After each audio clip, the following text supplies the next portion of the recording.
Good morning, everyone. I have 10 o'clock, so let's get started. Today is January 15th, 2026. We are in the fourth floor boardroom of the Central High School building of the Mississippi Department of Education. I want to remind everybody to please silence their cell phones, as well as remind you that our meeting is being live streamed. We have all of our board members present in the room except for Ms. Barrett, or Dr. Barrett, excuse me. Would you give us your location, Dr. Barrett, please? Biloxi, Mississippi. Okay. To start with today, we have a new item, which is the national anthem. And y'all can remember from a past board meetings of this new initiative that we have. Today, it's going to be presented to us by the Oxford High School Chamber Choir.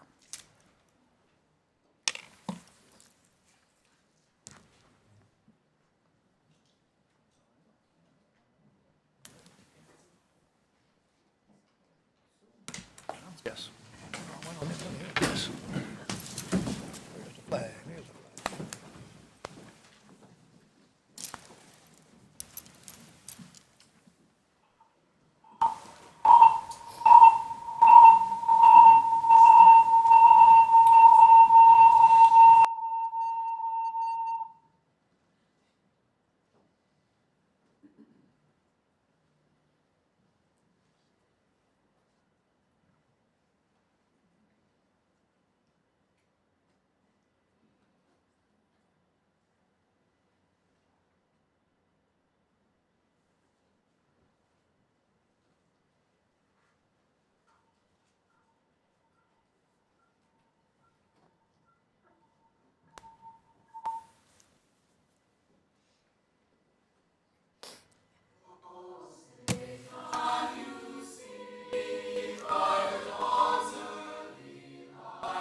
Everyone would remain standing and join me in the pledge, please.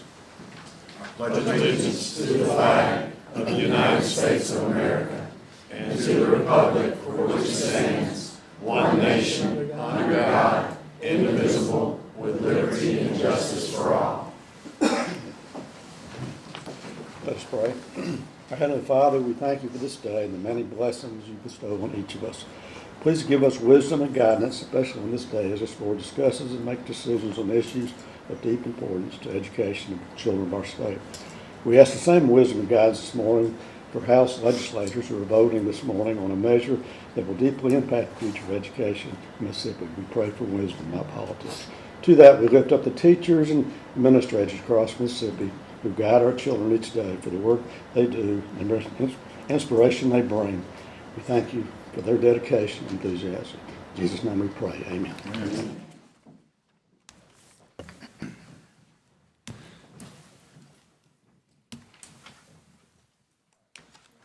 I will admit that national anthem thing is really, really cool and a very Oh, yeah. nice touch. And I can't remember who came up with that idea, but thank you, because that's awesome. All right, we have the approval of the minutes of our, let's see, December 18th board meeting and our December 17th board work session. Do I have a motion to approve both of these? So moved. Dr. McGehee? Second. Mr. Jacobs? All in favor, say aye. Aye. Any opposed? All right, then with our agenda, do we have any additions or deletions to the agenda? If not, if so, I will do so. If so, I'll entertain a motion to do so. Boy, I am off to a terrible start this morning. Okay. Then, are there any items on the consent agenda that we would like to pull out for discussion on our regular agenda? Okay. If not, do I have a motion to approve our regular agenda? So moved. Do I have a second? All in favor, say aye. Aye. All opposed? Very good. All right, next up is our recognition ceremony.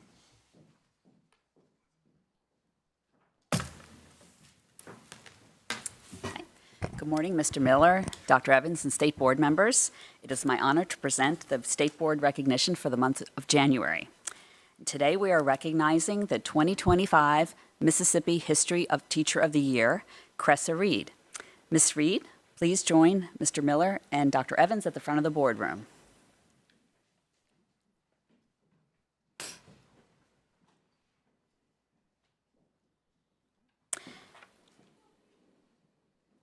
The Mississippi History Teacher of the Year Award is presented annually by the Gilder Lehrman Institute of American History. This is the nation's leading organization dedicated to K-12 American history education. The award recognizes one exceptional American history teacher from each state. In 2025, students, parents, teachers, administrators nationwide nominated 7,000 teachers for this award. Each state convenes a committee of history teachers, professors, and other education professionals to review the nominated educators for their state. Amid a very competitive field, Ms. Reed rose to the top in Mississippi. Ms. Reed is an American democracy teacher and archery head coach at Neshoba Central High School in Philadelphia. She graduated from Puckett High School in the Rankin County School District and received her bachelor's degree from Belhaven University. She was an elementary teacher for 14 years, teaching reading, science, math, and social studies. And she recently moved to the high school level, where she has continued to incorporate her love of STEM activities into her 10th grade American history course. And also, she's received national recognition as the 2024 state-level finalist for the Presidential Award for Excellence in Mathematics and Science Teaching. So she's experienced in many subjects.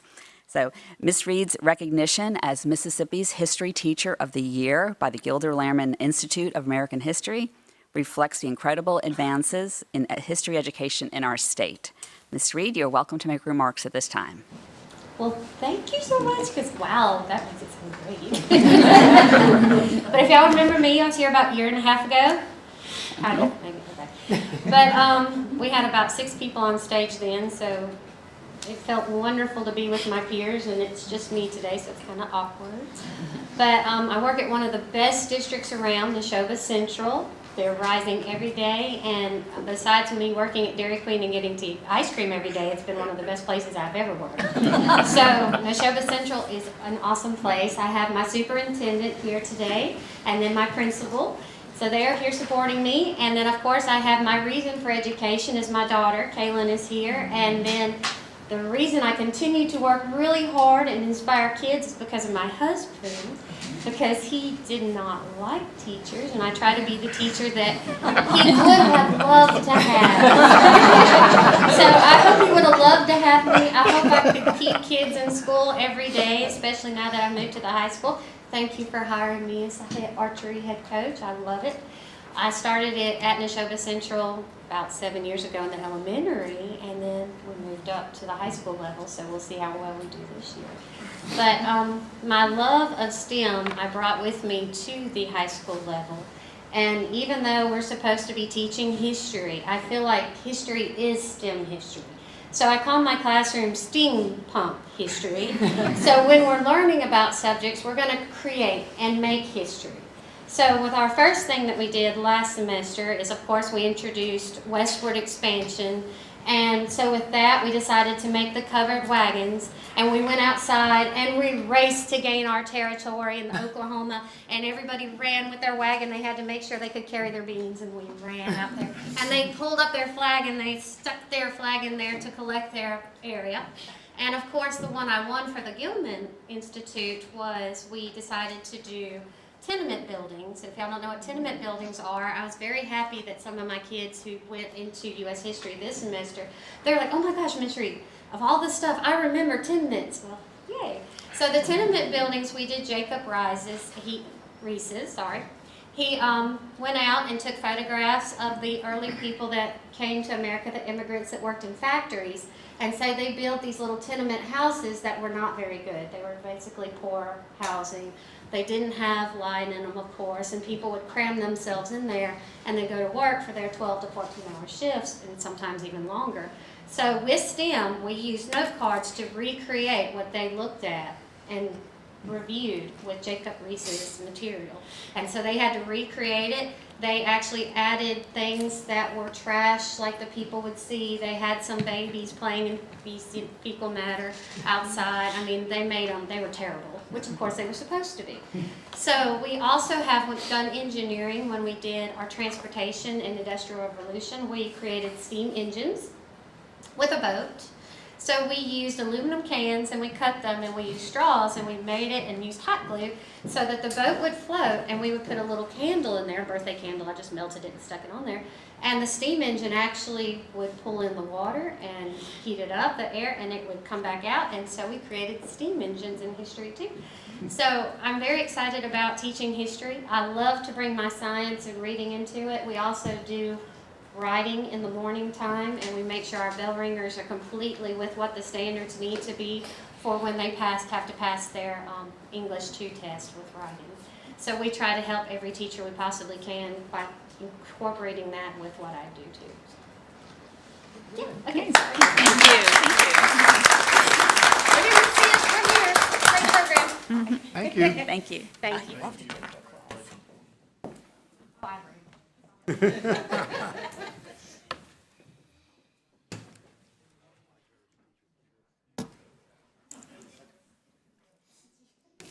All right, next up is our report from the superintendent, Dr. Evans. Excuse me. Thank you, sir. This month, in lieu of the time that I normally take to do the superintendent's report, we're going to do the strategic update. So, as you know, this is the annual strategic update for the state of Mississippi, and we discuss the state, if you will, when it comes to public education. You have some additional information that I'm not going to cover all of this. It's more specific to each of the outcomes and the actual percentages of completion or towards completion, or some are actually 100% complete. So you have that to refer back to later if you want. It's just the Excel spreadsheets there in your backup material. So we will roll to, I'll go ahead and swap the slide if you don't care. All right, so, we are currently in the process, in some of the final stages of revising our strategic plan. But our current strategic plan, obviously the vision and mission are the same. I'm not going to read those to you. You know those. You know these. They're on every presentation. We live and breathe these. You have the strategic goals, obviously, in front of you. So we know these 6 strategic goals. And I will tell you, they've helped guide public education in the state of Mississippi and have helped ensure that we've had the success with and progress that we've made across the entire state for many, many years now. We look forward to the opportunity of the revision to the plan and pushing it forward, just like we do our current strategic plan. So we'll start with just a couple of informational pieces that this is the kind of information that you need to hear every once in a while. As we get so in the work, if you will, that lots of times we don't take a moment to stop and take a breath and look up to see the progress that we've made. We know that's how that is. People that are devoted to what they do, sometimes we've got to take a moment just to reflect and say, hey, we have made a difference. So just a couple points of emphasis here. In 2013, we ranked 50th in the nation according to the Quality Counts data book. That was in the days when many people said, thank the goodness for Mississippi. All right. We know people don't say that anymore. People chase Mississippi. in which we also understand every day the importance of people chasing you and how we have to run faster than them. That's just the nature of the beast. If you're going to continue to win, if you're going to continue to make sure our students win each and every day. That year, the Quality Counts report also gave Mississippi an F as far as overall achievement. You know, at that point in time, you know, we weren't having real conversations with ourselves, is what I tell people. And we also had some situations where we had a situation where our graduation rate was horrible. We only graduated 75.5% of our students, and our fourth graders were reading more than one full grade year below the national average. So we had a lot of issues. It's hard to, you know, we think back to those days, but it's like they're in the past. You know, that's why I always say it's important to have a really big windshield and a small rear view mirror. We want to always see what's going forward. We need to be always pushing forward. But, you know, we do have to remember where we were, because we never want to be back there, because there were some decisions that were made that ensured that we would not go back to those ways. And, you know, the most recent success, obviously, other than graduation rates and proficiency numbers, is, you know, the NAEP assessment. Because I tell people all the time, you know, it's the NAEP assessment obviously is how we compare ourselves nationally. And you'll have people on one side of that coin or the other. You know, some are in favor, some are against. Well, those that are on either side, I always say it's kind of like a scale if I'm trying to lose weight. I don't necessarily have to like the scale, but the bottom line is this going to tell me if I'm achieving or not achieving what my goal is. So that's really the best way that I know to put that. And thank goodness, while I may not be achieving what I want to on the scale at home, we're definitely achieving what we want to on the scale for public education across the state of Mississippi.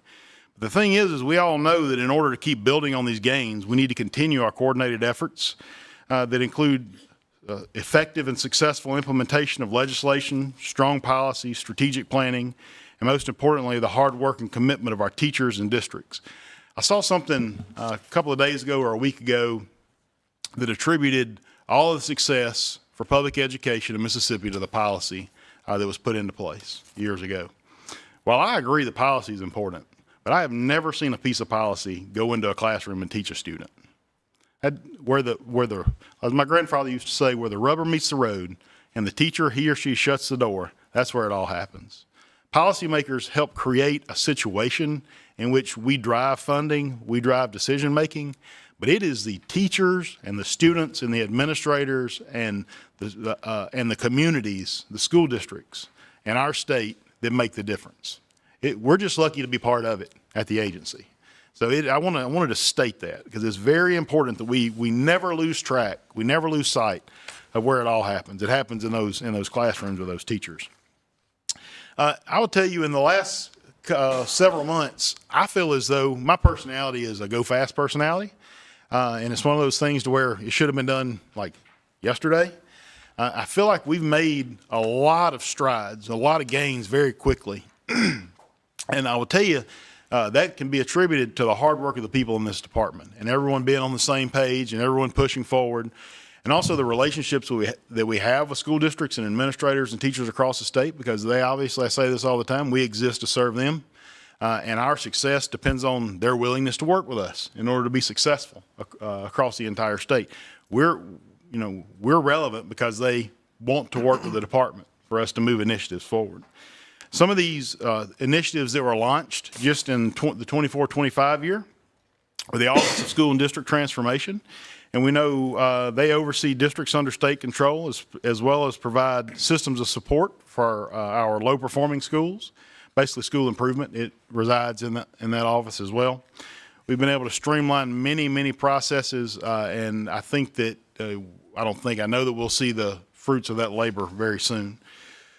We started the Mississippi Superintendent's Institute, and it's an intensive program in a partnership with NCEE, and the goal here is to build the capacity of our leaders, to build the capacity of our superintendents.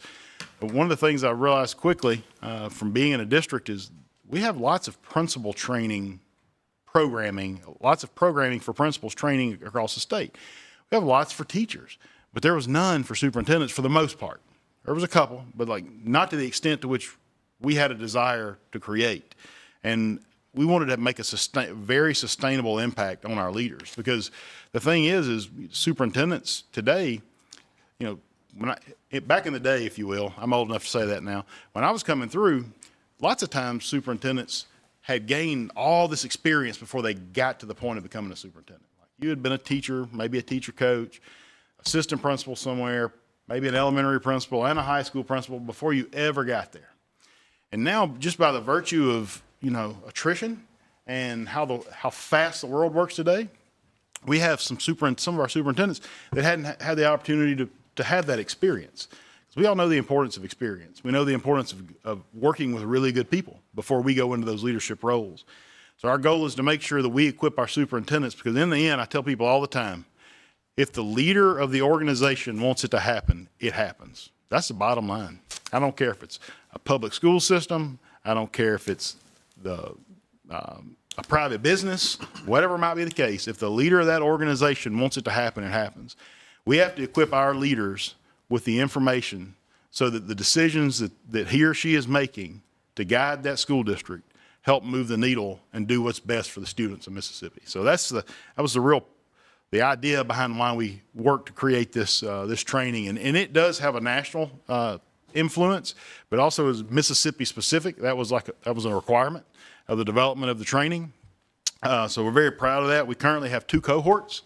We have a total of 41 new superintendents, or first and second year superintendents, as well as a cohort of career superintendents. And there's 20 new ones and 21 career superintendents. And what's the goal there is those career superintendents will help begin to train moving forward. There'll be a phase-in process next year. And then, of course, we'll have a continuation of a cohort every year of those new superintendents. And they've committed, it's a lot of work. They've committed to a lot of time, a lot of days, and we're trying to adjust that as much as we possibly can. And we've been able to partner with some other superintendent associations in our state to help streamline some training, because our goal is for Mississippi Reach to be all-encompassing.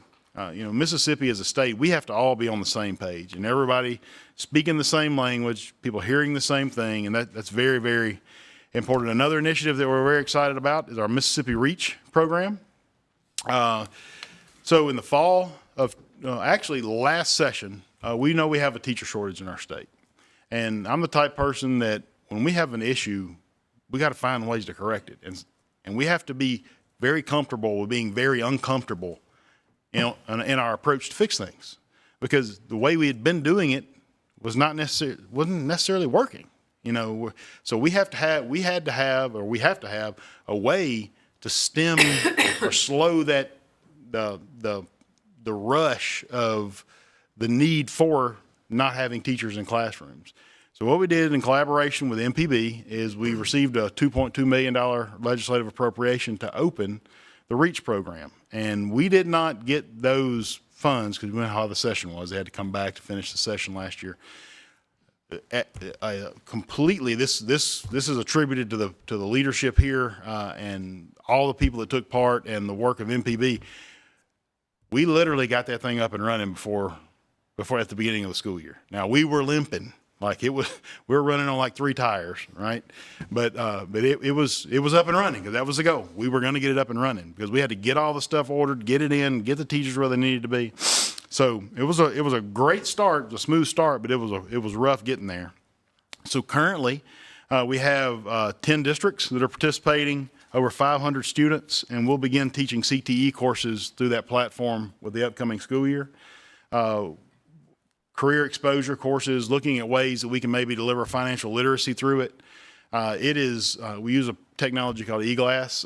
MPB put I don't know if you've seen it, they put a video out yesterday or the day before. I'm not sure. I saw it yesterday.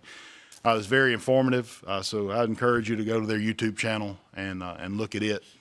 We're very excited about how that's working. The next major initiative was the Bridge to Careers course. What we did is we came in.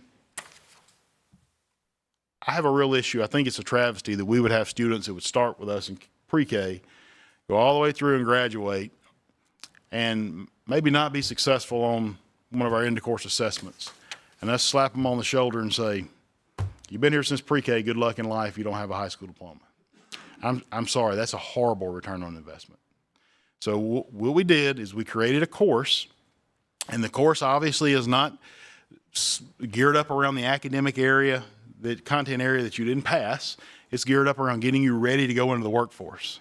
And I'm proud to say that 486 seniors this year have taken part in this. So that's 486 students that would not have graduated if they had not had this opportunity.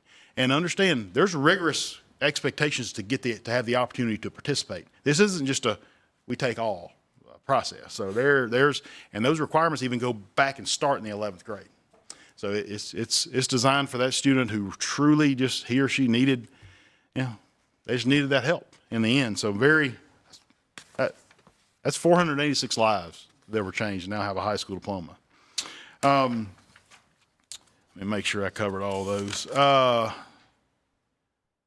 Mecca Talent Portal, is up and running, having great success there. We'll have some data on this, some later slides.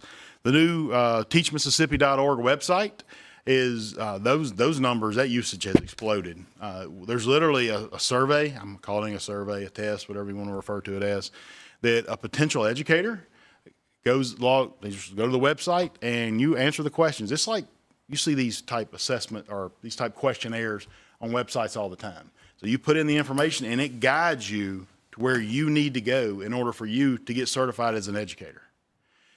Because it's that we had, thank goodness, what I would tell you is our Office of Licensure here, we're very innovative on finding ways to get our teachers licensed in the state. That we get recognition for that all across the United States. People actually look at Mississippi to see how we're doing that. And we had a meeting, I'll tell you, we had a meeting 2 or 3 days ago and continuing to push the boundaries of ensuring that we're holding the high standards, but at the same time finding ways to fix our problem. We can't, the old saying, cut your foot off to spite your leg. We have to be careful because we can create our own roadblocks very easily. We can definitely do that. And in removing those barriers, we do have to make sure that we're very intentional on not decreasing expectations or the quality of our educators. But we have to, it's up to us. We're the leaders. We're the decision makers. We have to come up with ways to help get more of our teachers in a situation where they can be licensed and be in our classrooms. We did launch the full launch of the new MSIS 2.0. We had updates to the accountability model, so we had a busy 24-25. So the way the goals are going to work is I'm just going to go through the goal, and then we'll come back at the end and talk about some of the focus areas. We'll talk about the progress towards the goal and the focus areas at the end of each, because we want to outline to you the success that we've had, but we also want to, be very honest if there are some areas that we feel like we have not been successful, what we're doing to address it. Because, the work that we do, obviously, it's very difficult here to accomplish some things because lots of times districts, we are purely relationship driven for the most part. I tell people all the time, unless you're not educating students, unless it's not a safe environment, unless you don't have funds to operate your school district, we really have very little purview over that district. Unless they're not doing what they're supposed to, basically unless they're not doing what they're supposed to educate their students and take care of their students.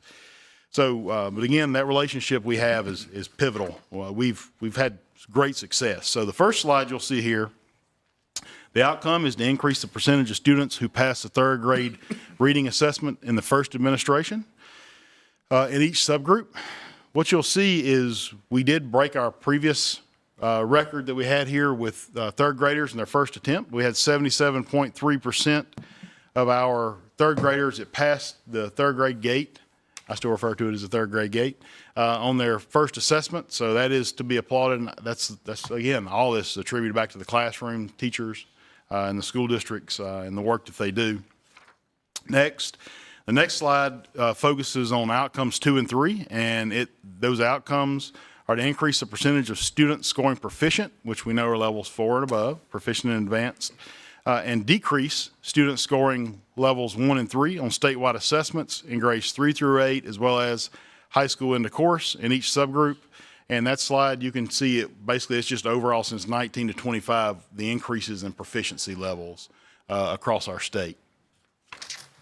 The next slide also focuses on outcomes 2 and 3, and I'm not going to reread that outcome, but you can see here in the chart, it is a comparison of proficiency from 23-24 to 24-25 from a percentage standpoint.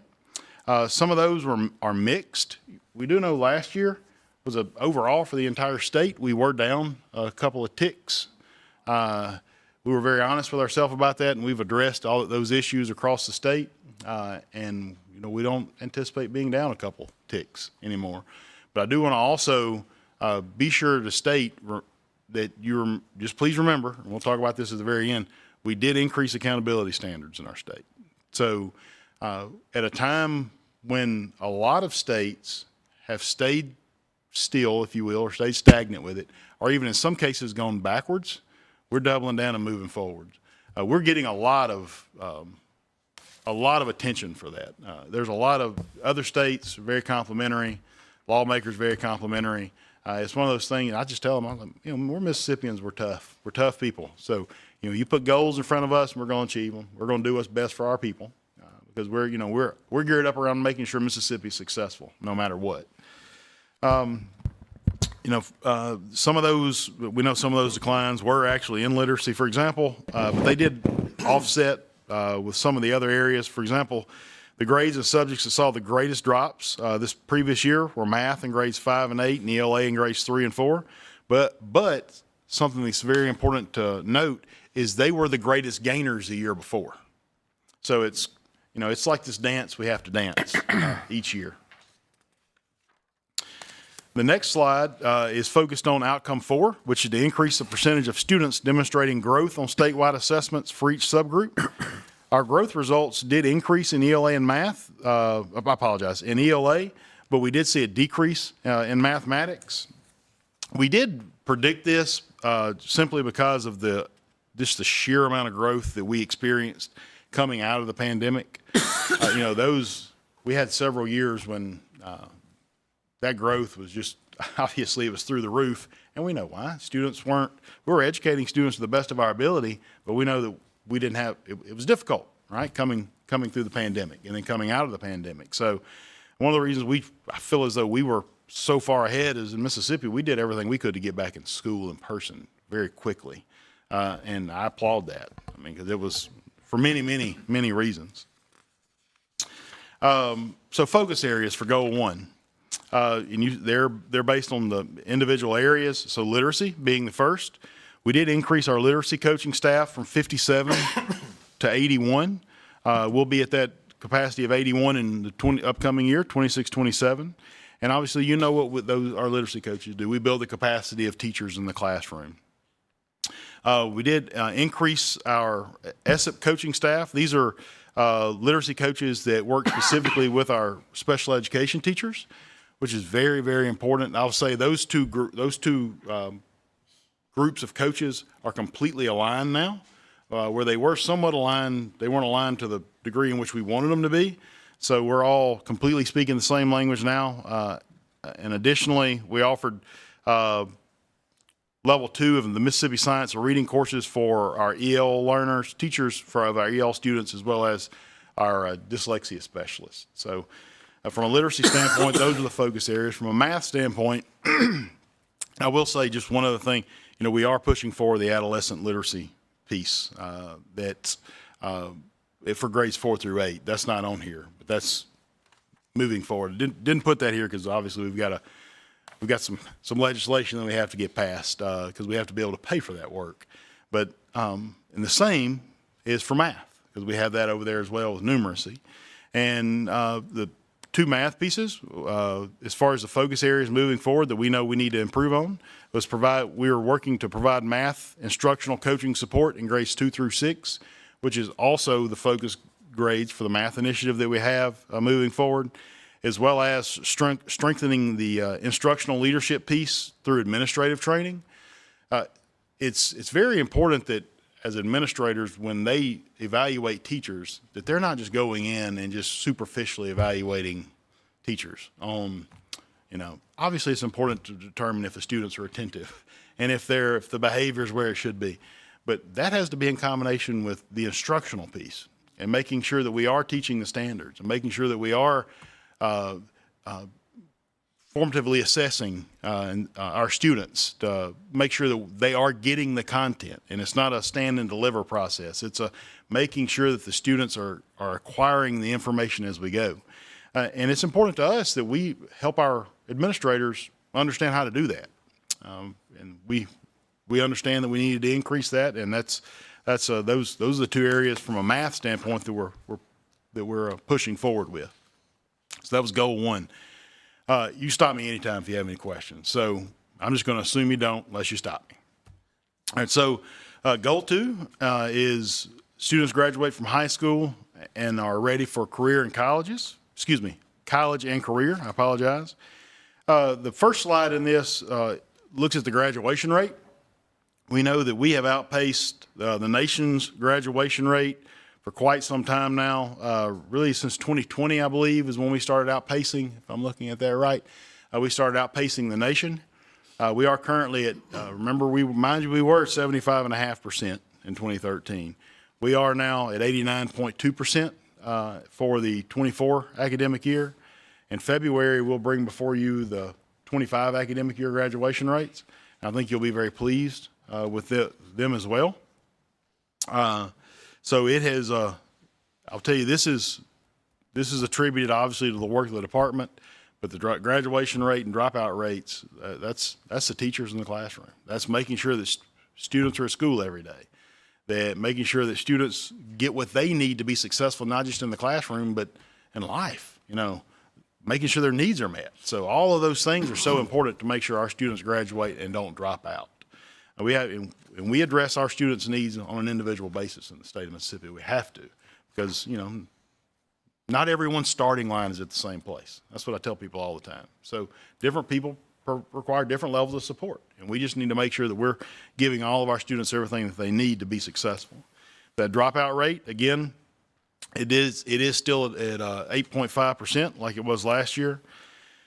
And you see there in 2013, we were on the wrong end of that spectrum at that line at that point in time at almost 14%. So you've seen that tremendous growth. The ACT, the next slide. And again, I'm sorry I didn't read the first outcome. I apologize. But with goal two, outcome two here is to increase the percentage of students ready for college as measured by the ACT benchmarks in each content area. On the right of the graph here, or the slide, if you will, you see the average for the 11th graders for the 11th grade administration at 17.5, which is a slight uptick from last year, which was 17.4. Mind you, in our stats say this every time we talk about ACT. When you compare Mississippi to other states and the average ACT score, please make sure you're comparing Mississippi to states in which all students take the ACT. Because you'll see some where they're like, it's through the roof. Always make sure that the states you're comparing us to all students take the ACT, because we know all 11th graders in the state of Mississippi, everybody takes the ACT at least once in the state of Mississippi. So now when you look at the graduation rate for the graduating class of 2025, you see that the composite the average at 14.7 and the super score at 18.5. So now, reaching the benchmarks, and you can see the percentages of benchmarks and the positives and negatives there from left to right on the graph on the slide. Achieving a B means that, so when you're looking at the overall benchmarks and based on you're meeting the benchmark or not, basically the benchmark is the minimum score needed to indicate a 50% chance of earning a B or a 75% chance of earning a C. If you meet that benchmark, that is the criteria in which it is determined that it's predicting your success in college level coursework. Travis, can I ask a question about this one? I looked at the, where we started at and the data, like the 2014, 2015 data, almost across the board, there have been significant, dramatic improvements from the starting point to where we are now. Except in this one area around ACT. It's really hasn't materially changed over time. Why is that one so different than all the other things that we've looked at and the way we've measured progress? I think there's probably several reasons. I do know that, we don't have a curriculum. Our curriculum is not geared up around ensuring, it's not an ACT specific curriculum. Some states have shifted to that, and then some of those states have shifted back from that. It's kind of a back and forth. That would be one of the main reasons that I would attribute to that. But you also see it, the same flat levels of performance on students that are meeting, because another measure is students that are meeting 2 of the benchmarks, 3 of the benchmarks, all 4 of the benchmarks. The main thing I attribute that to is, that our curriculum is not a ACT specific curriculum. Again, you would want to look at that compared to other states that all students are, in some districts, they focus on the ACT, but some don't focus as much on the ACT. So it's kind of a mixed bag when you're looking at it across the entire state. But every category looks so good, except this one, it's really pretty flat. It's So- flat. Yes. I'll also comment on that as a former superintendent for the ACT. All of our 11th graders take ACT. For a number of states, only very few take the ACT. So And I'm not comparing to, I'm just looking at our number from 15 to our number in 25.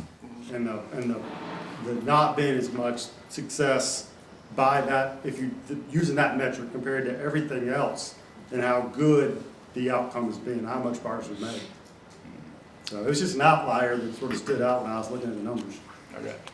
Yes, sir. I would challenge that the work we're doing on increasing proficiency as part of the accountability model, I think you'll begin to see an increase in ACT. ACT, the reading portion, it is a reading test, basically. You have to know some math and some science, whatever, but I think our work that we've done and put in place an accountability model on reading proficiency, I think we should see an increase in that as we continue to move and run this marathon we're on. That focuses in early head versus years before you get the results from. Exactly, Right. but Where that's gonna point show being up, is doesn't that make sense. as we've raised proficiency, I think you will begin to see, it may be 3 years out, I don't know, but you'll begin to see an increase in ACT. If I was, Okay. Oh, no, you're good. No. So the next slide looks at dual enrollment. Again, that outcome is to increase the percentage of students participating and passing dual credit courses in each subcategory or subgroup. So this slide represents 2016 to 2025, and it's the percentage of students that participate and pass dual credit courses in our state. And you see that it's a continual uptick year after year. I think it's important to note that since 2016, that percentage of students has more than doubled across our entire state. And 96.3% of our students pass their course and earn the credit in 2025, which is an uptick from 2024, which was 95.3% from a dual credit standpoint. The next slide is the same outcome, just take out dual credit and put AP, IB, and Cambridge in where ACT was, where the dual credit is. The dual credit statement was made, and again, the course pass rate is at 93.6%, and you see it's a slight downtick this year, but not enough to be very impactful, if you will. The next course looks at advanced placement, and the number of students taking advanced placement courses and achieving qualifying scores on the ACT, again, has more than doubled since 2013. This past year, we saw the highest ever pass rate of AP test at 56.7%. And that's a kind of a mixed bag too, because some districts don't require students to take the assessment. Some just do the classes. So it's a back and forth. That's a district decision as to how that works.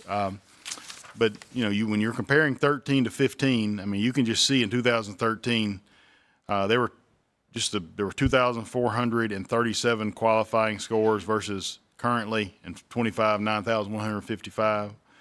You know, and you look at just the sheer number of exams taken, you know, the increase there is more than doubled, obviously, like I said earlier. So, we obviously, the efforts of the agency to push forward and districts to push forward, we're seeing more students participate in those courses.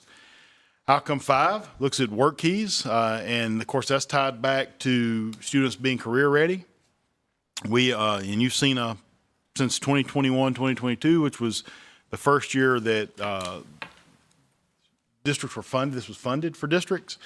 We are currently at 69.9% of our students who, 69.9% of our students earned a silver or above on the National Career Readiness Assessment and earned that credential on that assessment across the state.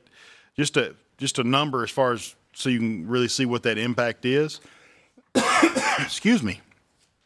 In the 24-25 year, we had 25,917 students earn the National Center of Readiness Certificate across the state of Mississippi. The next slide 23, looks at career and technical concentrators. We used to call them completers. They changed the name of this to concentrators. This is students that take 2 years. Basically, it would be like if you took Auto 1 and Auto 2 in a career and technical field, career and technical program. And you see we had 11,357 students do that. You know, it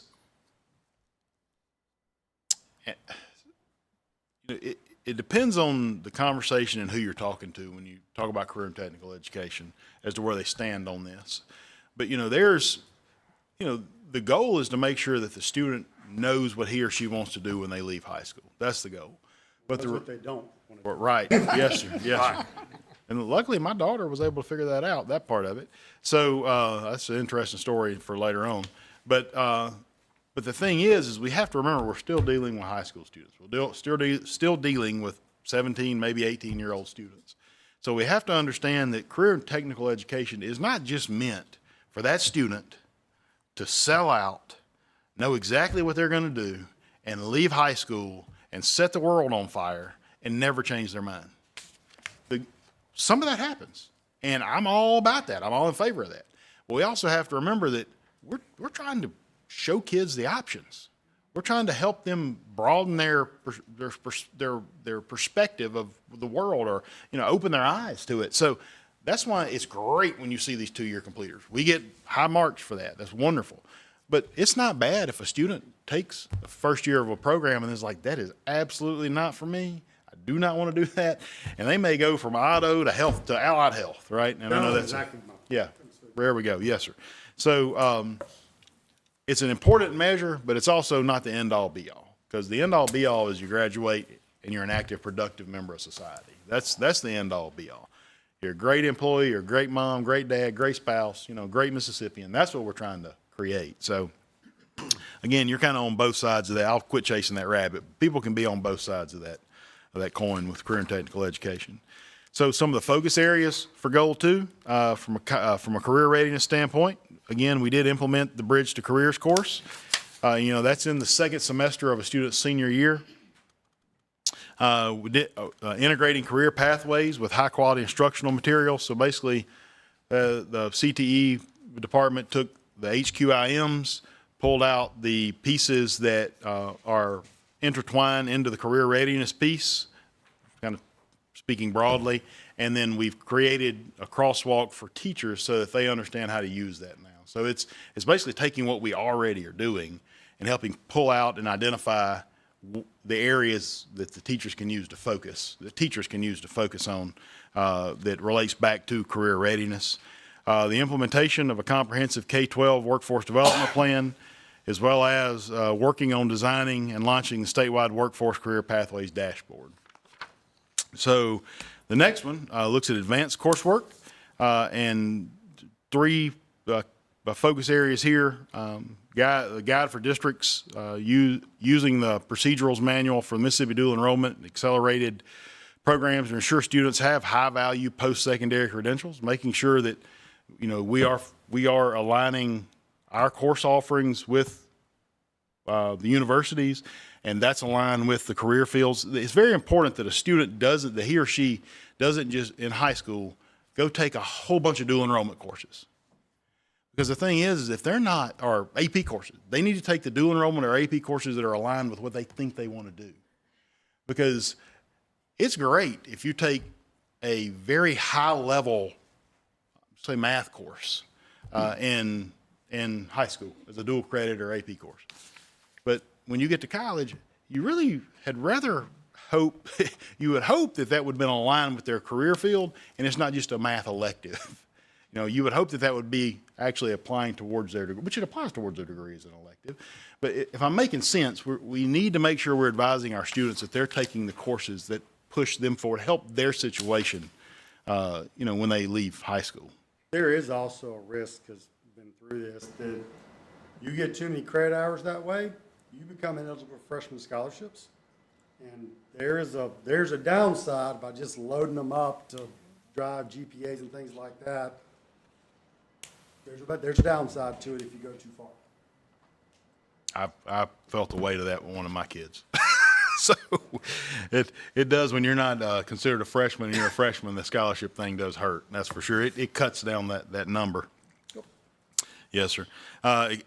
Expanding statewide access to AP courses. And obviously you've seen we've done that across the state. Attendance, we know, is a focus across the state. It's not just a focus for the department. It's a legislative priority that you can see on both sides in the House and the Senate.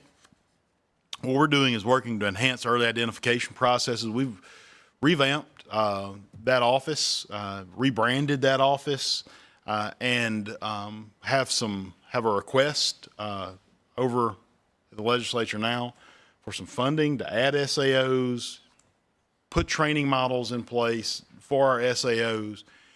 Equally, if not even more important, put training pieces in place for the people in our districts that are entering this information. Because sometimes those positions have a heavy turnover rate, and they're literally putting some of the most important information for funding the entire school district has in the system, in MSIS every day. So it's making sure that, you know, that our people are trained and that we're not making mistakes. Okay. Something I need to say here, though. Mississippi versus other states. Dr. Marshall, he and his team were working on it. When they were working on this, I asked him, I said, what percentage of the school day do other states across the country consider, what's their threshold in order to consider you to be there all day, right? That you're counted present. In Mississippi, we're at 63%. Now, we're 63% in the instructional day, which people that aren't in the school world don't realize the difficulty in just 63% of the day versus 63% of the instructional day. When you're looking at 63% of the instructional day, now we got to take out anything that's not considered core educational time. So the 63% threshold is like taking elementary school. It can be very different based on the student, based on what their schedule is. So, but the point I want to make is we're at 63%. Every other state, their thresholds are at 50. So we can we want to beat ourselves up over it, right? Because our 24.4% of our, 27.6 was 24.4 in 2024. In 2025, the 27.6% of our students that were considered chronically absent, we should beat ourselves up over that. But we also need to remember that our threshold is at 63% and every other state is at 50. Not an excuse. Not trying to decrease our percentage, right? We're not in the business of doing that. But it is important that you note that when you're looking at other states and comparing them to us. So again, like I always say, people's starting line is in different places. So that's just important. It's important to me to make that point. Okay, goal 3, halfway there. All right, so in goal 3, this is looking at our early learning collaboratives. And one of the things probably the most important thing here that I want to point out is that in Mississippi, our early learning collaboratives consistently meet expectations and receive national recognition for meeting all of the standards that are set forth for our early learners. We're one of 5 states that do that. I'll tell you, Dr. Dent and her department, they are just top notch. We know this. They're very, very, very important to the success. Early learning is a huge part of the success that we have in our state. There is a marketed, and again, it is 100% of parents' choice as to what they do. There is a 100% marketed difference in a student when they enter kindergarten who've been through a structured pre-K program versus one that maybe hasn't been through that program. And it's just a way for us to give those students a head start, right? A leg up, if you will, whatever you want to say. But very, very, very proud of our department. And we have a funding request to increase funding for our early learning currently over at the legislature. So the next slide, again, the outcome that's associated with it is to increase the percentage of pre-kindergarten students in public schools attaining kindergarten readiness on the pre-K and end of year assessments. So public pre-K students, we know they take a readiness assessment in the fall and then in the spring. So it forms a baseline versus an exit to see where we are, how well we did, and ensuring that they're ready for kindergarten. And we have historically always been very successful here. One thing that I do want to note, though, is the department did implement a new assessment in 24-25. Therefore, it's very difficult to measure. You can't measure 24-25 to 23-24 because of the assessment is new. But you can see how our early learning collabs and state invested pre-Ks, you see our SIPs, we're at 45.7%, and our early learning collabs are 50% versus other public pre-Ks, and that level of readiness moving forward into kindergarten. The next outcome is outcome 2, and it is increase the percentage of kindergarten students achieving the end-of-year target score on the kindergarten readiness post-test.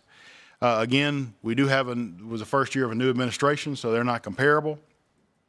But something else that's also important is to note that we did increase those standards as well for meeting that bar. Outcome 3 is to increase the percentage of children with disabilities in general education classrooms while decreasing the percentage of self-contained special education early childhood classrooms. The goal here is everyone being educated with their peers, among their peers. We know that works best. We know that that's the way the world really works, is everyone is among their peers. And so what we do is we incentivize that. It's very important that we do this. And again, obviously, it's one of the pieces that's associated back with the strategic plan. We've seen those percentages have gone up and down over the years. The percentage drop that we've seen has been since the pandemic. We think a lot of that is because when we see a drop, we're asking why. We think a lot of that is attributed to the decreased number of students that were ruled eligible for special services during that time of the pandemic. It's really the only logical reason that we saw those declines. But what you'll see is we did see an increase over last year. And just an important thing, like I said, we incentivize it. The department did create a blended grant program that helps increase the number of students that are educated in the general education setting, students with disabilities. All right, so the next slide is tied back to outcome 4, and it's the increase of percentage of 4-year-olds enrolled in publicly funded pre-K programs. So we are at an all-time high, with 61% in 23-24. You saw that dip last year. There was a big dip in Head Start enrollment last year, which we think a lot of that was attributed back to that. Something that I think is important to note that you don't necessarily get from the data on this slide is 20% of the 4-year-olds in the state of Mississippi are in a state-funded pre-K program, which is up 5% from the previous year. So of the 61%, 20% are in either SIP collab programs. Can I ask a question about that? Why was there a Head Start decrease prior year, and was that reinstated for this past year that you've shown? Yeah, I don't know why the Head Start, because they're not, we work and support Head Starts, but I don't know why, to answer that question. So in this year, that same number, that same, they reported the same, they reported, they're included this year just like they were last year. So I don't have like the breakout with me here of what the Head Start numbers are. I can get that. I just don't have it. I don't have it with me. Possible. This is 4-year-olds, both of these charts. Yes, sir. So if you'll see that beginning in 2021 and looking at below, as our pre-K4s are growing, Head Start, or whatever you call it, this bottom chart is going down. So could that be possibly that we just, students are moving to a different program? It could be that. I'm going to attribute some of it to birth rates in the state. There's fewer students. We did see about a 7,400, 7,500 student decline in net enrollment across the state last year. And that's, honestly, I was asked the question as to why, and I'm like, well, why do we have lower birth rates? Why in the last census in Mississippi? Well, obviously I know why we have lower birth rates, but why are we seeing the people leave? Why are we seeing people leave Mississippi? Why are other states seeing people leave their states? So all of that kind of goes together, if you will, to attribute back to that decline in enrollment. Now, some of that is attributed to that. Now, I do think that that's a pretty good jump there. So I think there's probably some other factors at play there. But you're right. They could be going from, I will tell you, Mr. East, to your point, last year we did see that 5% increase is included in this 20, the 23 number. So you saw that has something to do with it as well. So. Got no source to prove that. Just Yeah, I don't want to, I so can't I'm- contribute that to that without really digging in, but I'm sure it has some impact on it. I would like to be able to say that's what it is, but that I can't accurately say that with 100% degree of certainty. So the next slide is tied to outcome 5, and it's to increase the percentage of early learning collaborative sites meeting the required rate of readiness. We do know we've moved from 11 to 40 sites across the state. Now, the required rate of readiness has declined over the past 2 years. And what I would tell you is we do know for a fact that as these new collabs come online, it takes a couple of years to get them where they need to be. It's the training piece, it's the early learning coaches that go in, 2 to 3 years sometimes, Doc, to get people where they need to be. So you see that decline, well, it's because of the increase in the number of classrooms that are there. So have no doubt that they'll be right back where they need to be. So, all right. So goal 3, focus areas. The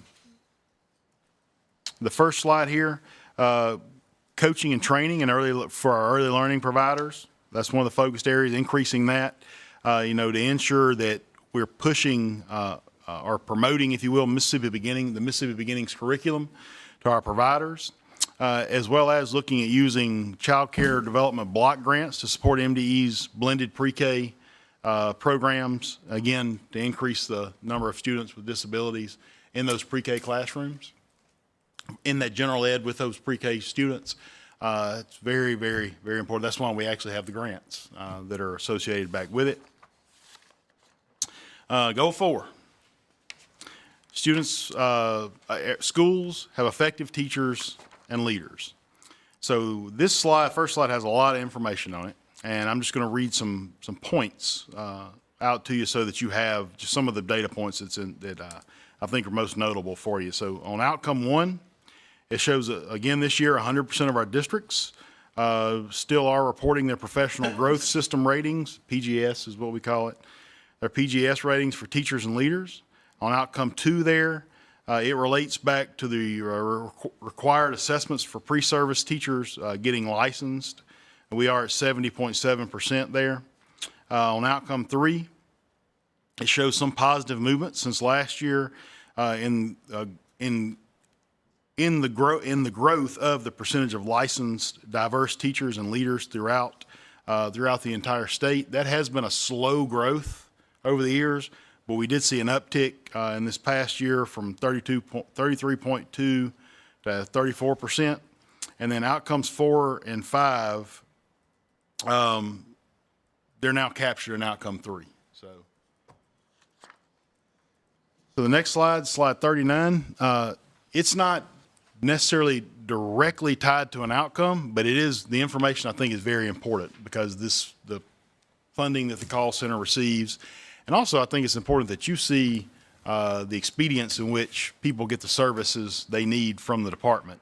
So just as a overall, the licensure call center received 27,000 calls this past year, and there was an average of a 2-minute wait time. What I would tell you previously, I'm probably exaggerating, but it was like a 2-hour wait time.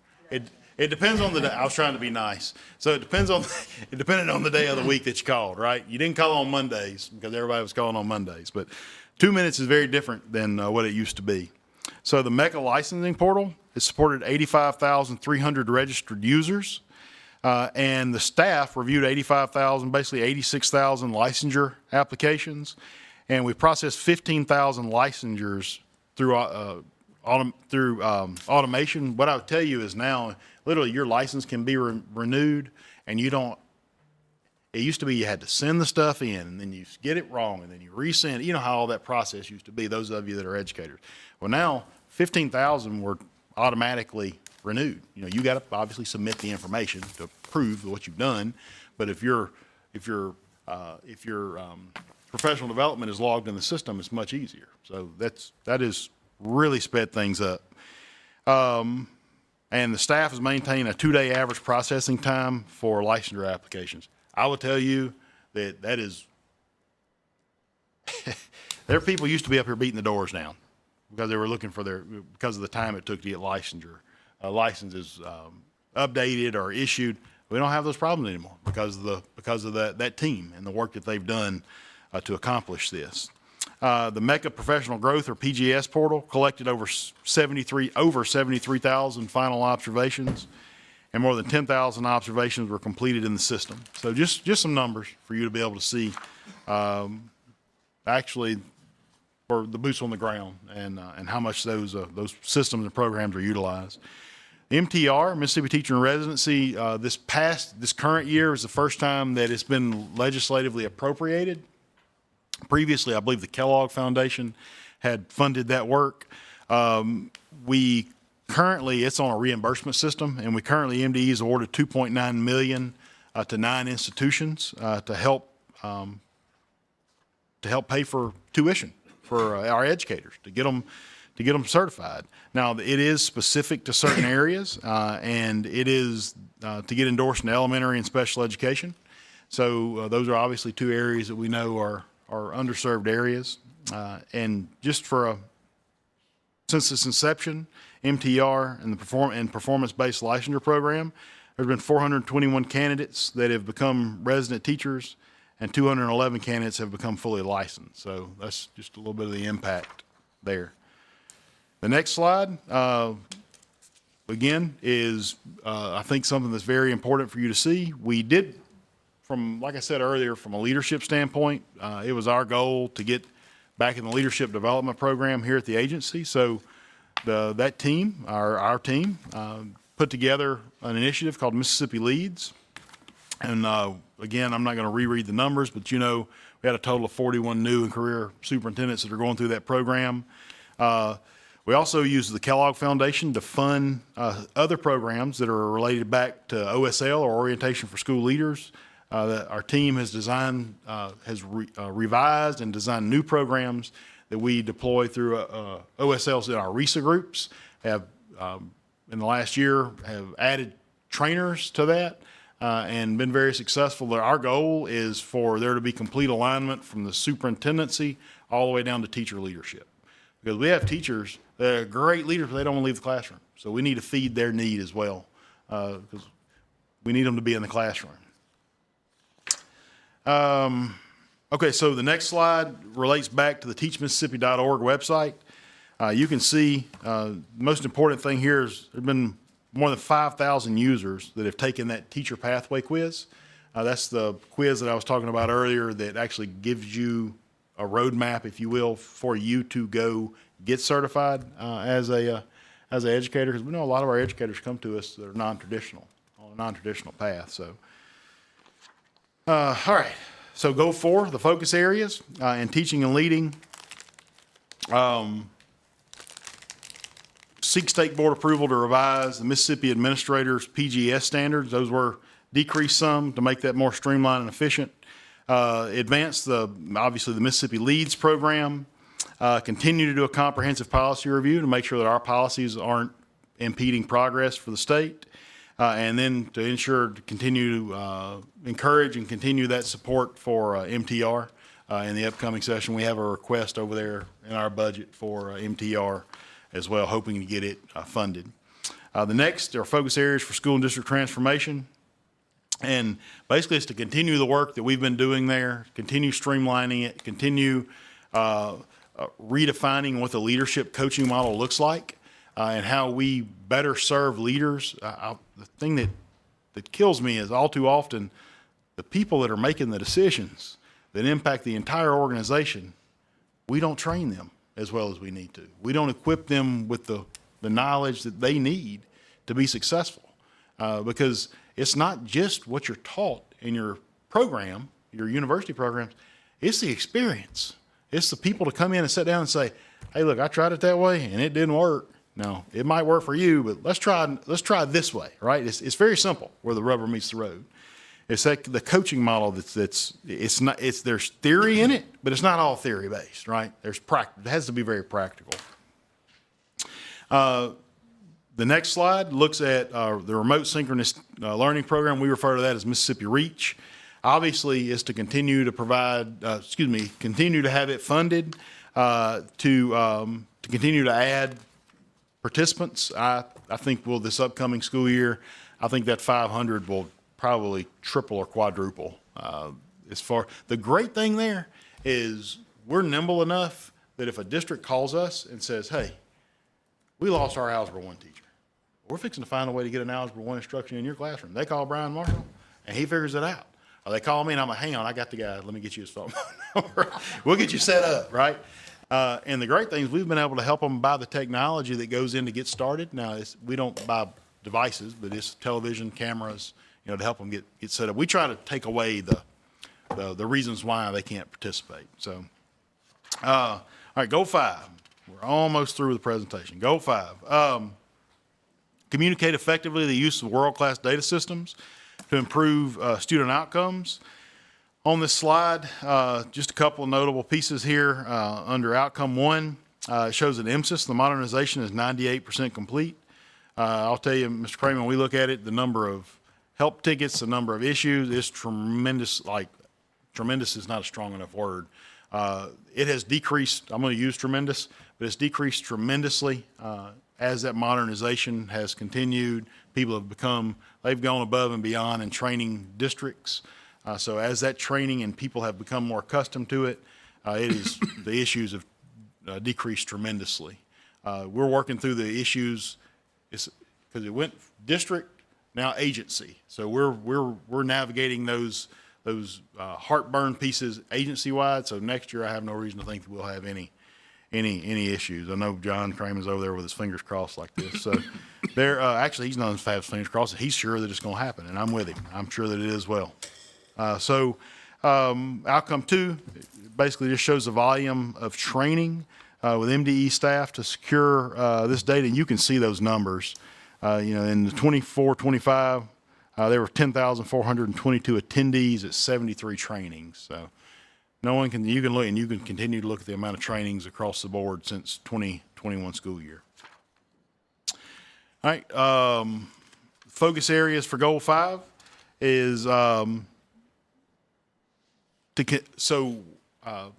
cybersecurity issue that's associated back. We live in a different world than we previously lived in 10 years ago when it comes to cyber. It's alarming to me how many times a day that someone tries to the thousands of times a day that people try to access the MDE system.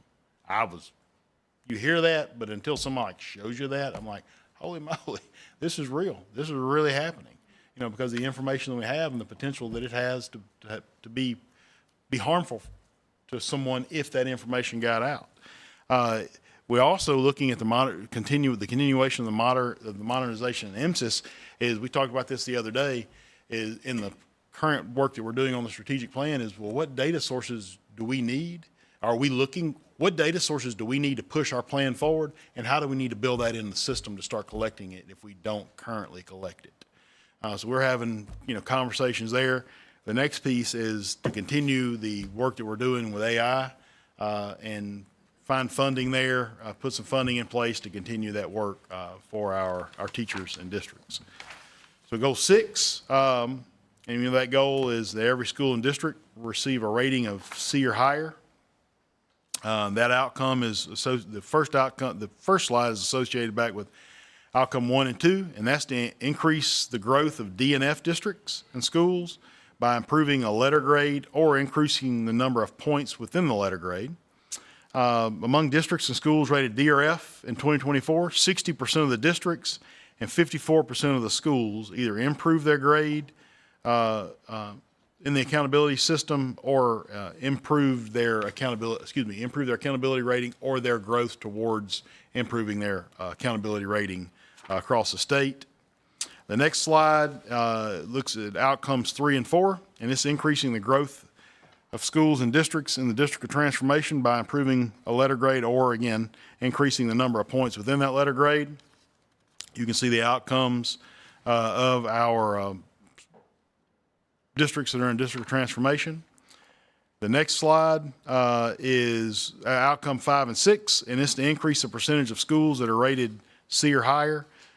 We know when that goal was originally set by the state board, 62% of schools and districts were rated C or higher. As of today, 80% of schools and 87% of districts, which obviously triggered the legislation for us to reset accountability standards, which obviously has been done, like to Mr. East's point earlier.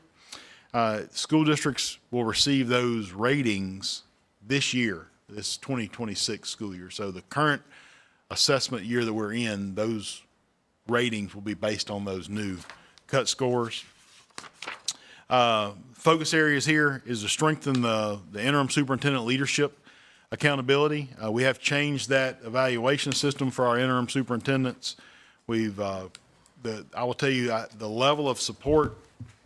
So personally, I believe the level of support. I know the level of support and conversation from the department to our schools that are in or districts that are in transformation has increased tremendously. It's on a daily basis. We're in those districts multiple times per month, helping push them forward. Created strategic plans in each of the districts, focus on 3 primary areas. The goal there, 3 primary systematic areas. The idea there is each year, if you have 3 large systems that you're improving, second year 6, second year is 9. And pushing those districts forward. And then we've implemented finishing the implementation of a standardized 2-year district improvement plan for low-performing districts. Our goal is not to take a district over. We will 100% take a district over if they're not performing. 100% we will do that. But our goal is to not do that. So this is another attempt from the department to be able to get a system in place beforehand, 2 years out, instead of waiting for you to fail, right? 2 years out to try to keep you from being a F district. Last slide or two here just looks at assessment and accountability updates. Just reflecting U.S. history, we know, is no longer a required assessment for graduation, although the taking and passing of the course is required for graduation. We changed we moved those points into the Career Readiness Index, and you can see there we know what's included in the Career Readiness Index. Made some changes to the EL progress piece. The next slide just shows the breakdown of high schools and districts, and it's primarily there to show you the breakdown for the career readiness index where those points were moved to. The next to last slide, I believe, is, we've talked about this already, resetting of standards in the 26 year. This current year is when those ratings come out. And then the last slide here is, well, almost the last slide, is actually the new cut scores. So that these are the cut scores that were as a result of the new standard setting. And the last thing, I want to give this its due because it's very important that I don't just rush through this. I'm not going to read them. But we have a tremendous number of partnerships. And these partnerships are invaluable to us due to the limited number of staff we have, the limited numbers of dollars that we have. These partnerships, they bring additional expertise to the agency, additional dollars to the agency, additional support to the agency. And so we've just listed these national partners and state partners, and we are very appreciative of their work and their devotion to helping public education in Mississippi. And that's all I have. One more, this English Learner Progress, so we're part of another multi-state pilot, so to speak? No, not necessarily. We're looking at, one of the primary things there is looking at adding an additional year to the exiting. I was just, because we were involved in one that phased out, and I was just wondering if it was the same states we were working with moving forward. No, Probably not, maybe? No, I'm looking at Paula to make sure we're not. No. Okay, thank you. Thank you, Dr. Evans. All right. Next, we're going to move into the reports of our student representatives, starting with Crosby. Good morning. So the mentorship binder that I mentioned last board meeting is still in progress. So in the meantime, while that is being completed, I would love to give a shout out to a mentorship program that is in Madison Central. We recently spoke with them, and they embed mentorship directly into their school curriculum, and they teach it as a class, as opposed to what we do, where it's an extracurricular activity. Models like this are especially important because they allow districts to tailor these different kinds of mentorship programs to their specific needs, resources, and student populations, while still accomplishing the same foundational objectives. This approach has allowed their program to be sustained for many years and to fully integrate into their school culture. And what's interesting is that their teacher sponsor for the program was actually a mentor herself when she went through Madison Central. So it just shows the longevity of the program. The selection process is very intentional. Students apply through an interest form with a short essay explaining why they want to be mentors. They submit evaluations from 3 current year teachers, and they are reviewed based on grades, attendance, and behavior before being selected into the program. Because this program is part of the high school curriculum, they are held to a rubric and accountability system that's different from ours. Once selected, the mentors are held to a rubric that mirrors real world expectations. They're evaluated on punctuality, dress code compliance, appropriate technology use, proper sign-in and sign-out procedures, and adherence to transportation guidelines. Each infraction will result in a little bit of loss on their grade on the class. Failure to communicate absences results in a significant weekly grade deduction, emphasizing reliability and professional communication as core mentoring expectations. And so just to close, I would just love to give a huge shout out to Madison Central because this is an incredible program. It's an effective, high expectation mentoring model and has been working for many years. Thank you all. How often do you talk back and forth with them or with other schools? How collaborative is the effort? So, well, we just reached out now that we're researching for the mentorship little project I'm working on. Whenever we did the student advisory council, the superintendent student advisory council, there was a bunch of students from Madison Central who told me about the program, and so I was able to learn through that, and that's what led to reaching out. Will it result in any changes in how you do it at home? Well, I do really, I admire the communicate absences part of this because we have some mentors who aren't as sharp on that. And so the fact that they have it integrated into their curriculum, it just kind of offers a little bit more reliability on their program, whereas ours is extracurricular, so we figure that out in other ways. Thank you, Crosby. Thank you. And Michelle? Good morning. So since this is the first board meeting of 2026, I thought it would be a good time to talk about some goals I had for this year.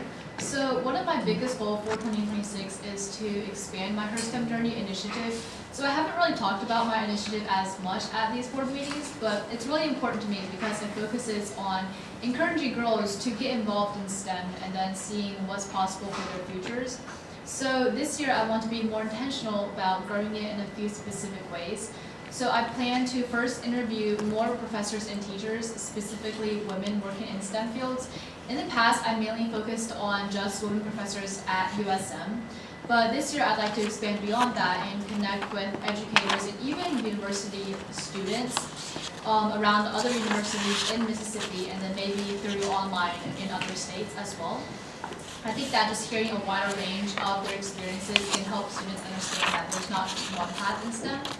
And I also want to turn these interviews into a more accessible resource because I know that a lot of students today spend a lot of their time scrolling through TikTok or Instagram Reels rather than watching long videos all the way through. So I think that instead of just posting the interviews on YouTube as a long YouTube video like I have been, I think that I want to share shorter clips or highlights from the interviews on like Instagram Reels or TikTok so that it could be a more effective way to reach them, and then if they're interested, then they can go on my YouTube and watch the full interview. And then also another part of expanding my Her STEM Journey initiative is to increase my outreach to middle school. So last year I visited just my local middle school 8th grade classes and I led some workshops, but this year I hope to expand that and lead more workshops at other middle schools as well. And then along with in-person outreach, I hope to continue creating math explanation videos on my YouTube channel.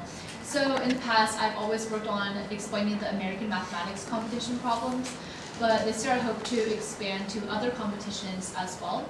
And then other than expanding my Her STEM Journey initiative, I have some other goals for this year. So I've been applying to a couple of summer research programs for this upcoming summer, and I hope to gain hands-on research experience, but we'll see how that goes because it hasn't came out yet. And then I plan to participate in the science fair again because I'm working on the goal of possibly advancing to the International Science Fair in Arizona this year. And then finally, I'm participating in Distinguished Young Woman this year, and that program takes place next week. So I'm looking forward to that experience, and I'm also a little bit nervous. But overall, I'm really looking forward to 2026, and I'm excited to see how these goals develop throughout the year. Thank you. Thank you very much. Okay, next, we had one subcommittee that met, the Workforce, Career, and Technical Education Subcommittee. Ms. Warner. We had a great meeting. We talked about the K-12 Workforce Development Plan, and they're working on middle school. Okay, the 6 to 8, and it's almost completed, which is great. MDE is revising the current middle school Exploring Careers course to be taught as either a 6th grade exploratory course or a 7th grade elective. And the districts will be able to tailor topics and instructions to expose students to the priority workforce. I think we talked about last month that I think we've got it into 8 districts. Is that correct, 8 districts? And, each district, for example, I'm in the Tupelo, Saltillo area, you probably don't want to teach shipbuilding, but automotives would be important. Right? So everything is going to be tailored to each of the districts, and students will work to culminate in the completion of an individual success plan, known as ISP, which is mandated by the state board policy. Next, we went into it. I'm really excited about this. It's a career pathway promotional flyer. It looks like this. Next month, you'll all get more information. But what it does is this happens to be on carpentry, and it will tell you, it gives you all kinds of information as to which schools you can go to get some information. Talks about salaries, talks about how many job openings, job growth, and as I said, where you can continue learning. And some of them will have a little QR code, scan the code, and it will take you right to it, and you can get information on it. This, I think, is wonderful. And if I'm not mistaken, we have 41 different courses that you can look into. I mean, that's remarkable, 41 courses. And the next one is called a Leveling Up Mississippi Workforce Conference. The next one is going to be in Oxford, at the Oxford Convention Center. And it's free. And it is done in conjunction with RCU, which I finally have, Research and Curriculum Unit. So they will be presenting those. And there will be one in North, Central, and South Mississippi. And the target audience will include academic and CTE counselors, administrators, teachers, and career coaches. And state board members, we're all invited. So what you have to do is find Brett Robertson, and he can provide the registration link. So I think you all have Brett's information. Brett. Yeah, the poor man, I'm sicking everybody on you. So, and last but not least, we are partnering, I mean, these guys, talk about not letting grass grow under their feet. They're remarkable. We're now partnering with JA, Junior Achievement, and with the workforce resources so that we can align JA's goals and plans with our goals and plans, which I think is fabulous. So anyway, that's what we're doing right now, and they never stop. But if you want to go to Oxford on February 24th, make sure you contact, that's the next one. So, anybody have any questions? They'll be willing to answer them. You know how you say, no, it's just another pretty face around here, they will do the work. So, anybody have any questions? That's what we were thinking, Mary. We do have 3 locations, Oxford, Hattiesburg, and Jackson. So if you want, it's free. If you want to register, just shoot me an email, and I'll shoot you the link. I would, what's the date for Hattiesburg, please? Okay, just email it to me. Got it, sorry, sorry. Always cause trouble. They're just acting like they want you to show up. February See- 4th is Hattiesburg, February 4th. And I think the 13th and 12th is Jackson, and the 24th is Oxford. Thank you, Ms. Warner, for that report. Okay, next is number 2 on our agenda, because we already covered number 1, is the approval of a temporary rule and to begin the APA process concerning the accountability standards specific to audits for local school districts, financial audits.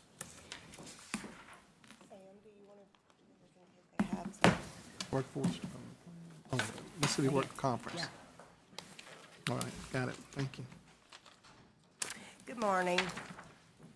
Item 2 are the proposed revisions to Appendix H, which you all know are the consequences for failure to comply with the financial standards. They've been a topic of discussion over the last couple of years, but more robust over the last 6 months. As you know, the conversation intensified after the placement of the Okolona School District in a district of transformation for their serious financial findings. Before going in depth on the revisions, I just want to emphasize that this is a request for a temporary rule. We're fairly consistent, it's common that we ask for a temporary rule, but generally the request, the rationale is because it removes a restriction or poses a benefit for the general public, which means the field of education. The law does provide several different scenarios in which we could ask for a temporary rule, so this one is a bit unusual because today the rationale is necessary because of the imminent peril to the public health, safety, or welfare. And so the intent is for us to just be clear about these policy revisions and the adverse impact that they may have on some of the local school districts based on their serious financial conditions at this time, and very similar to those that were most recently presented with the Okolona School District. Last month, Dr. Malone shared proposed revisions with the board, and in full full transparency, since that time, MDE staff, we've reviewed those, and we've actually strengthened those revisions. The Commission on School Accreditation met in a special call meeting on Wednesday, and following an in-depth discussion related to the policy revisions, the Commission voted unanimously to present the item to the State Board of Education for approval and to go out for APA with a temporary rule. To quickly recap the background, as you know, prior to 2011, Appendix H, the consequences were 2 consecutive violations of financial standards with process 4 and 5, and I will remind you that those are all related to financial accountability and are under the guideline of the Office of the State Auditor. At that time, the 2 consecutive was taken to 4 consecutive in 2011 because the State Auditor's Office was behind on receiving and reviewing and issuing the responses to MDE so that we could take the appropriate action. In 2016, the MDE revisited taking 4 back down to 2, but that failed. So let's fast forward to June of 2023. The districts requested relief of the sanctions, even though it was 4 consecutive still at that time, requested relief of the sanctions because of the shortage of the audit firms.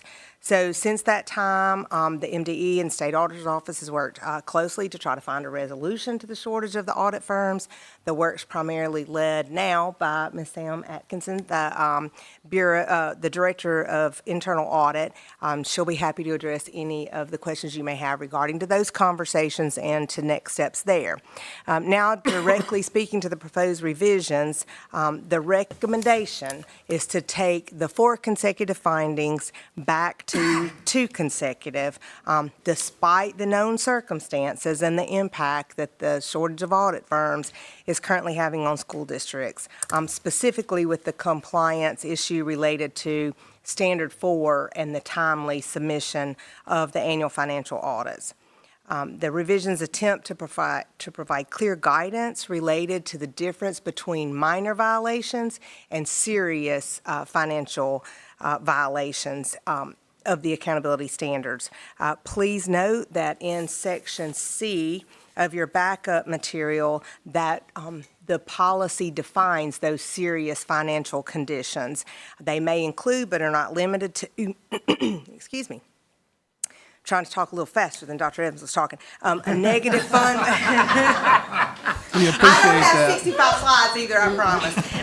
A negative fund balance would be the first one. Less than a 7% fund balance in the district maintenance fund.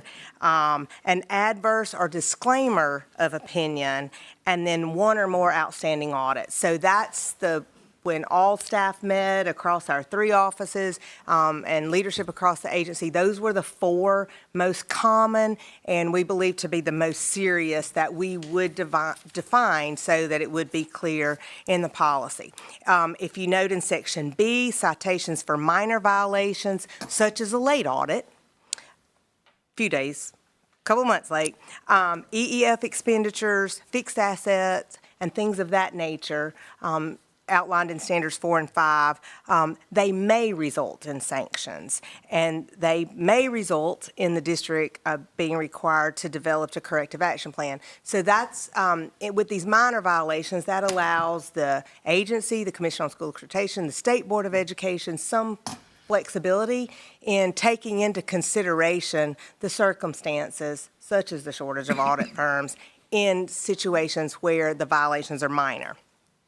I do want to point out the distinction between a late audit and an outstanding audit. We spent a lot of time talking with the commission yesterday about that. So when we talk about these strong sanctions, or strengthening the sanctions for the local school districts, it's not for being a few days late, or it's not for being a couple of months late.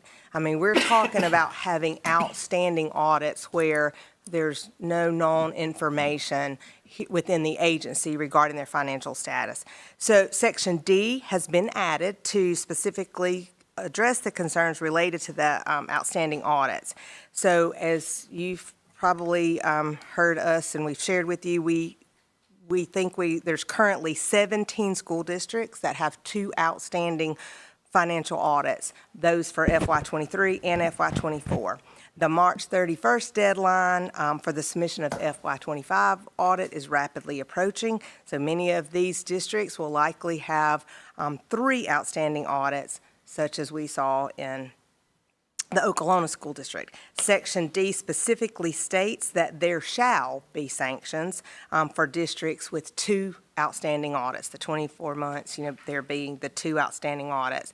And just to recap, the minor sanctions, we have a may, and the serious sanctions or serious violations result in a shall. So pointing that out, the flexibility versus the non-flexibility there.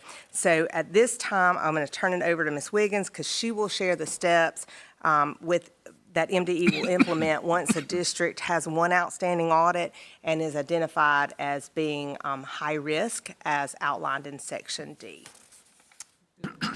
So MDE is required under state accountability standards and federal uniform grant guidance to ensure that every school district submits an annual financial audit. A missing audit represents a material breakdown in financial accountability and immediately initiates a defined sequence of oversight actions designed to protect state and federal funds. The first step would be failure to submit a required financial audit and federal guidelines.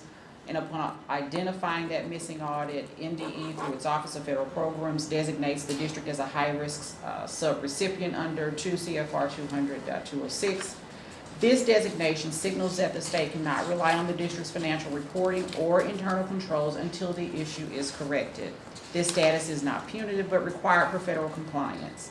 High-risk designation triggers enhanced monitoring, which may include increased frequency of monitoring engagements, additional documentation requests and expenditure testing, verification of spending against federal and state requirements, review of cash management practices and internal controls, regularly scheduled check-ins with district leadership, and enhanced monitoring remains in place until such time as the district submits the missing audit and demonstrates sustained compliance. If enhanced monitoring indicates significant concerns or unresolved risks, MDE may impose, as I shared in an earlier board meeting, may impose special conditions under 2 CFR 200.208. These may include requiring, again, more frequent and detailed financial reporting, additional prior approvals for certain expenditures, restrictions on drawdowns pending documentation, and or required corrective action steps or mandatory training. And special conditions, again, serve to safeguard federal funds and strengthen the district's financial operations. And finally, if a district fails to resolve the missing audit or accumulates consecutive missing audits, MDE may implement additional actions allowed under state law in 2 CFR 200.339, which may include up to withholding approval of LEA applications, placing additional restrictions on federal funds, initiating further state oversight actions, and also withholding federal fund disbursements. So, and just to note, the MDE is held accountable as the state agency in both federal and state law for imposing sanctions for districts that have serious violations of non-compliance with financial accountability standards. So before we turn it over to entertain any questions you may have, I would like to give Ms. Atkins an opportunity. If there's anything I missed that you want to add, we answered a lot of questions yesterday for the commission. We just primarily want everyone to understand the difference between the minor and the serious, the most serious, and then that this temporary rule could have an adverse impact on some districts' accreditation status, and normally that's not what the temporary rules that we ask you to approve do. I would add one thing. When you're thinking about an outstanding audit, what does that mean? An audit takes place at the end of a 12-month period, but is not due for another 9 months. So an outstanding audit, one that misses that year mark, is actually missing 21 months out. And if you go 2 years, you're talking about 42 months with no financial record being recorded for that district. And that's a good reason to roll it back from where it is at 4 years back to that 2, because you're still talking about several years of unknowns financially. Other than that, I think they did a fantastic job. Dr. Schaefer, I do have a question about it. This all addresses when we get them, when they're turned in. But over the course of stuff around this and also districts and looking at, I pulled audits from the auditor's site. You know, there's some of these districts have dozens of findings that require response. And I don't know what is required, and I'm not aware of what corrective action plans and the enhanced monitoring on addressing the issues. Because if you, I mean, what I can see on public records is that there wasn't anything done that we were aware of or that was disclosed until the next audit, when they realized, yeah, we hadn't really done it all yet, so we're gonna push it out another year. What do we do, or do we do anything, how to develop that corrective plan and to have a quarterly monitoring or something like that? Because some of those are pretty big ramifications with some of the specific findings, both on the financial audit. There's also compliance audits from these districts too that I pulled that the state auditor's office did that has equally as concerning material violations. To address part of your question, and I'll allow Ms. Wiggins an opportunity to respond, that's why we've expanded out on Appendix H. So prior to these revisions, pretty cut and dry, you get multiple or four consecutive violations of the same, you know, whether it's major or minor. Then it imposes a accreditation violation, which may result in the downgrade. Then that triggered the corrective action plan. So now we're building in some corrective action plan steps, the identification of being high risk early on. And so these policy revisions will give us, for lack of a better terms, a little more authority in working with the district and engaging with the district regarding their financials than having to just be so cut and dry. The audit's completed, submitted to the state auditor's office, then we wait for the response to come to us, and then for internal audit to send it over to accreditation to put it on record. So we're taking a more collective approach, I would say, from the agency. Just earlier on, still to Ms. Atkinson's point, it's still months and a great deal when you're one outstanding, but we feel like this does give us our strength and the ability for us to engage with the district earlier. One follow-up, when looking at some of that stuff, there's no doubt that there are certain firms that are part of the problem getting it done. But also at the district level, part of that delay is because the district didn't do what was necessary in the whole recreation of a year and running things down. I think that we require certain certification for a financial manager, CFO of a district. Yes. But I don't know what we do from a training, from a set, these are the expectations, this is how you will, if you do this, your audit is a lot simpler because this is exactly where you're gonna have to go, what they're gonna pull.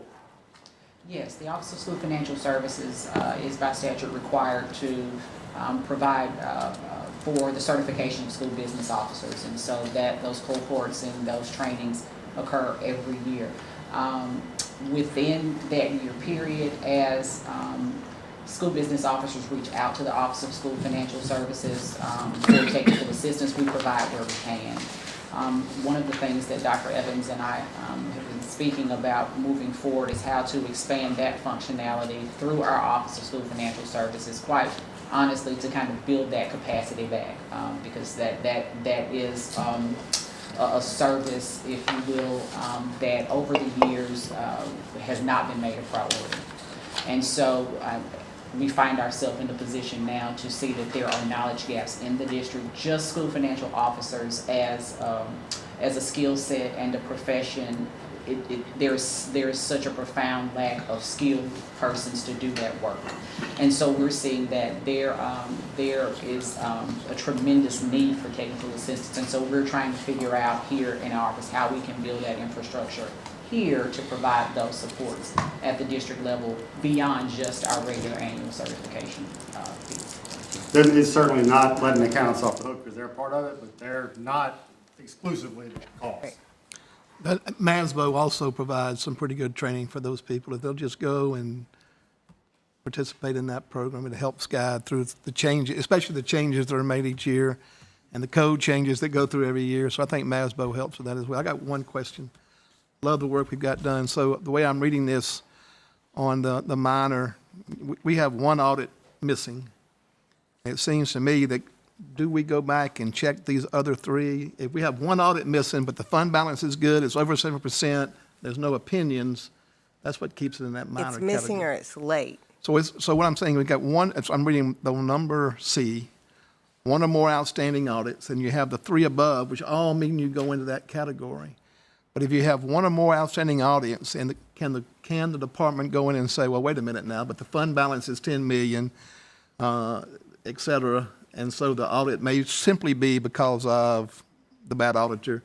That just keeps it in that minor category is what I'm asking. Right, because with one outstanding audit, Right. that's going to trigger Ms. Wiggins' office, Very good. enhanced monitoring, maybe a corrective action plan, Yeah. those type things. And it's section D that specifically Right. provides the shall for the 2 years of Yeah. outstanding audit. I think it's important that if you have one outstanding audit, but you're sitting there with a fund balance of $10 million, it's probably more of a auditor issue than a school district issue. We can still alternatively sort of get a gauge of the health. Exactly. And know that Exactly. it's not a crisis level type. compared Perfect.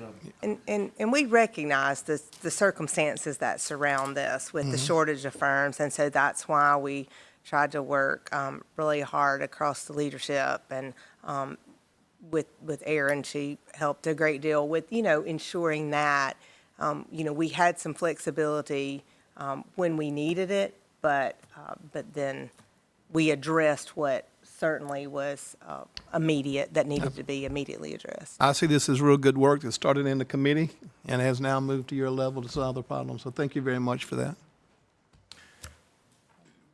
Couple of questions. One is the availability of qualified, certified auditors to work with our school districts. I'll note that 7 of the 17 on the list that I was given last month were from McKinsey. They're delinquent. There's a pattern there. I don't know if there's 7 of those 7 school districts are not providing the information to the auditor, or the auditor's got a performance pattern that I would love to see addressed. And then they come back to me and say, oh, well, there's a shortage, so we've got to accept whomever. Brown's got 2. I mean, there's some multiples here that concern me, and I would love to know what we're doing with expanding the pool of qualified auditors.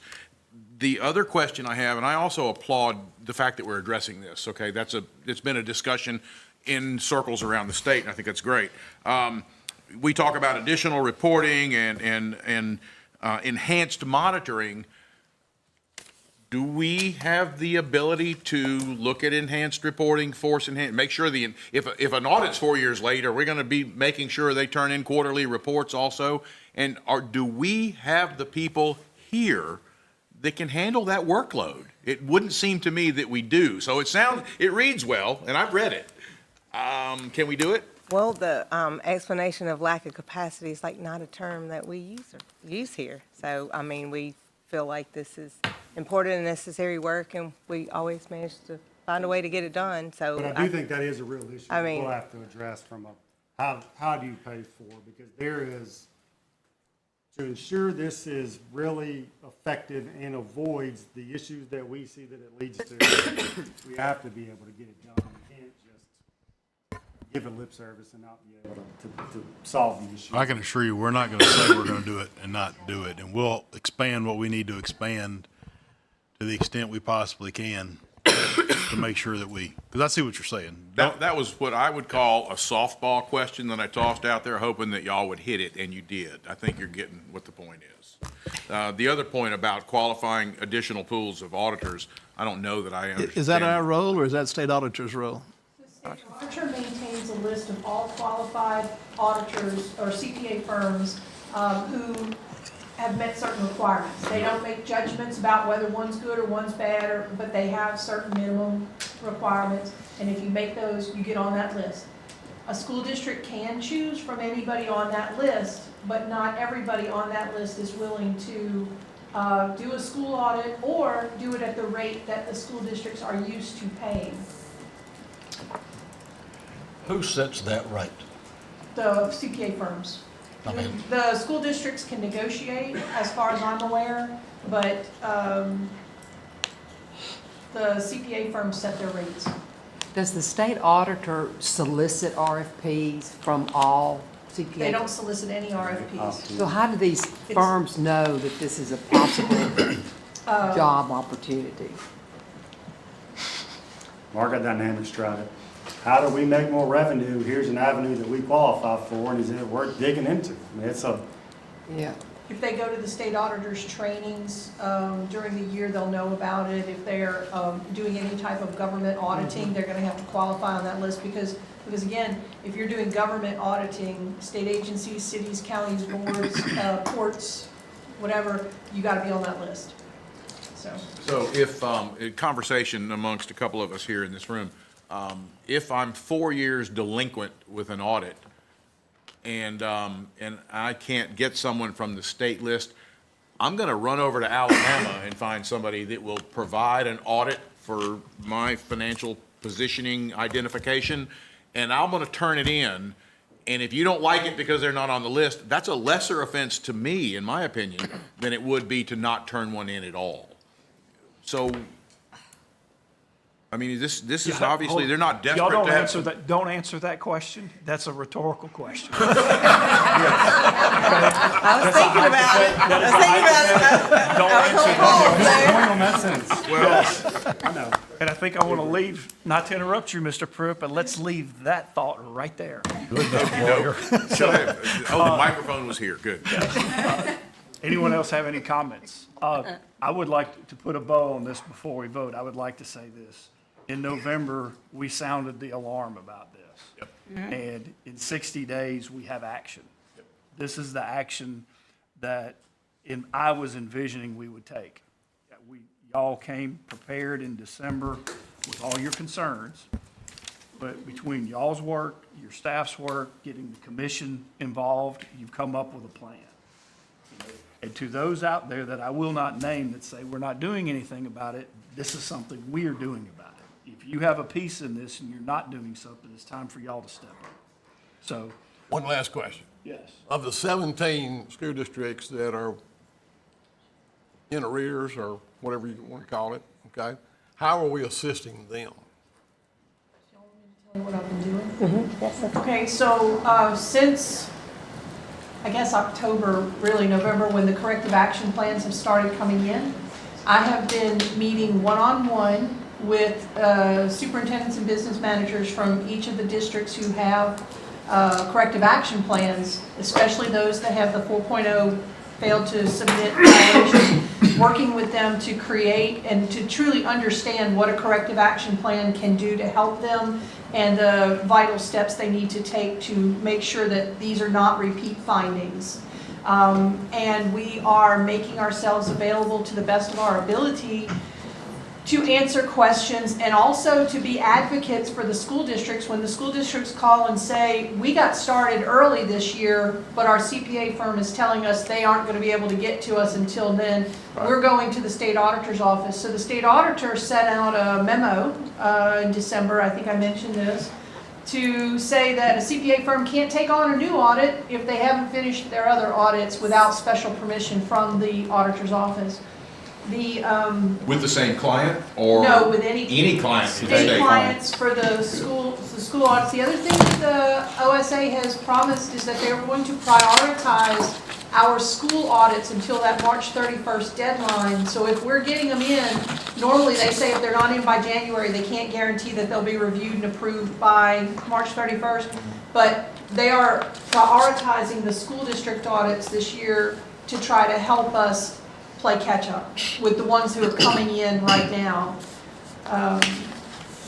So those are some of the things we're doing immediately.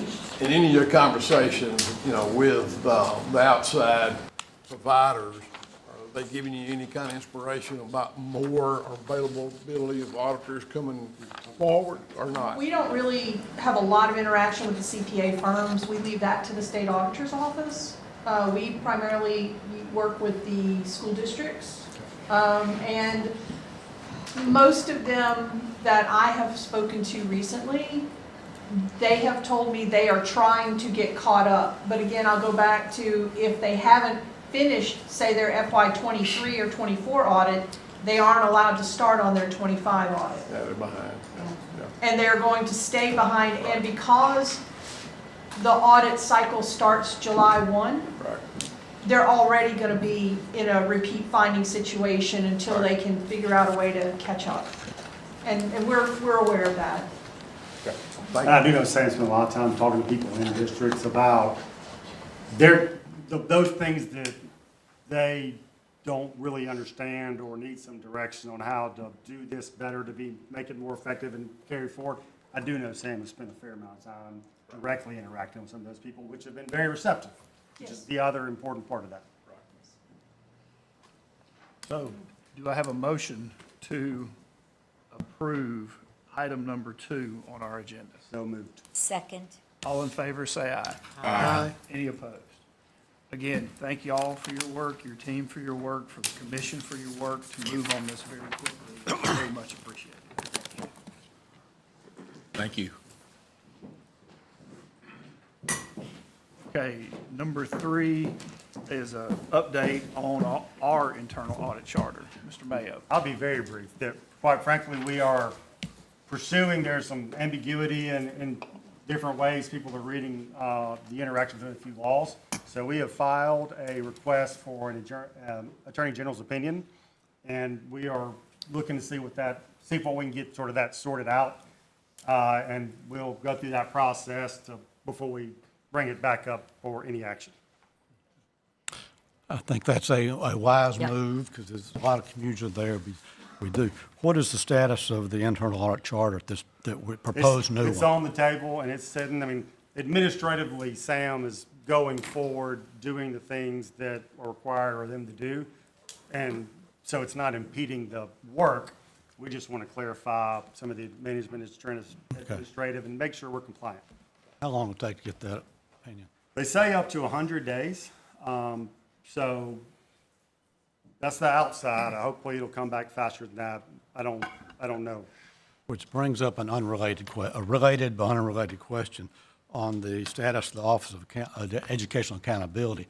And we brought up earlier this summer that there's going to be some potential of a technical amendment to that law to change it, to eliminate that office. Just wondering where that sits. We haven't done anything. But it's not a. We haven't done anything with a technical amendment. No, sir. This board never voted to do that, so it's not. just sitting there waiting. It's up to the board. Why I bring that up is the reason the whole internal audit charter question came up was because that's office is who it reported to. And then there was an effort to change that where the law. So if we're not going to change the law, we have another problem because that office is mandated by the legislature. So and for this board to maintain it. So we still have some issues there. Very good. Okay. Number 4 on our agenda, we have a couple of contracts that we need to consider. Ms. Wiggins.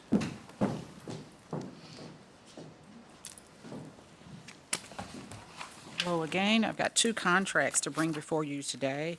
The first contract is a contract with GuideSoft Knowledge Services, and this is a contract to provide continued maintenance and support of our MSIS system and to provide enhancements and bugs and fixes for that. This contract has a start date of March 1st, and the contract runs for 5 years at a total cost of $22 million. The second contract is a contract with Bailey Education Group to provide an interim superintendent for Holmes County Consolidated School District. It's a 1-year contract with a not-to-exceed amount of $200,000. How many years did you say it was for? The Holmes County, the Bailey Group is 1 year. 1 year, okay. Yes, ma'am. Thanks. And what do they provide us with for $300,000? For $200,000, they're providing an interim superintendent for Holmes County Consolidated That's School District. $200,000. Up to, yes, ma'am, up to 200, just a Can I not to say exceed, not one- to exceed And what do we amount. normally pay? We're paying no more than what we would currently currently pay for any interim that we have. Okay. And Bailey's got a good reputation. Yes. And Do we get the right to refuse who they want to put in that role? I mean, if you, The RFQ is If- structured, it does require our approval. Yeah. Sorry, I didn't hear The that. RFQ solicitation does give the agency the authority to approve the person that they would recommend. yeah, per se for it. yeah, I was sitting here in my mind trying to come up with the correct answer to that. So, Yeah, but I would tell you, we're going to make sure that the right person is there doing that. If they're not doing that, I can assure you that, one, we'll terminate the contract with the people we have the contract with. They weren't providing the services we needed them to provide it. But, yeah, I mean, that does afford that opportunity. I have not thought about that. Good question. Yeah. My question regarding that employment, have we ever employed a private entity to come in and to oversee a school district? To my knowledge, I've been here 5 years. I've not seen that done. I've not seen us hire a private firm to do that. Let me speak to that. We're not hiring a private firm to oversee a district. We're hiring someone to provide an interim for that. We still maintain control. That interim works still, well, they're employed, the contract with the board, right? So they still answer to the Department of Ed, to Office of School and District Transformation. So it's not like a private firm is running the district, because in that case, it would be like they come in and they're responsible for providing all of the educational services. It's purely to provide an interim superintendent is all the contract is geared up around. And it's afforded in law to do that. It allows for that to happen. And what I would tell you is I've tried to find people. It's very difficult to find people who are willing to do that work. Very difficult. And because it's not easy work. You know this. So we're doing the best that we can do at the moment. And I feel as though the person that we have planned to put there has experience as a superintendent, experience as an educator, a track record of success, understands how the state agency, MDE works. I have no reason to believe that we won't be very successful. So I also know that we're going to monitor the heck out of what's going on, so. Again, this is the first time that. Yes, sir. Mm-hmm. Contracted with a private entity. Yes, sir. Mm-hmm. So a counter response to that is it's an example of innovation brought to provide a solution. So I think it'll work. I think this group is one that works in education throughout the state and has a good reputation. And I know the individual, and I appreciate the innovation. We'll see. It caught my attention also when I saw it. Anyone else have any other questions about these contracts? Do I have a motion to approve 4A, the contract with Guidesoft, and 4B, the emergency contract with Bailey? So moved. Mr. Pruitt, Ms. Stroud on the second. All in favor, say aye. Aye. Any opposed? Okay. We have been going for over 2 hours, and the next item is going to take a while, so I am going to use my power as the chairman to take a 5-minute restroom break. Thank you. We will recess for 5 minutes. Oh, my. Oh, my.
Our next item is number 5. It's consideration and determination by the board that Wilkinson County School District is impaired with a history of serious academic deficiencies which warrants their placement into a district of transformation.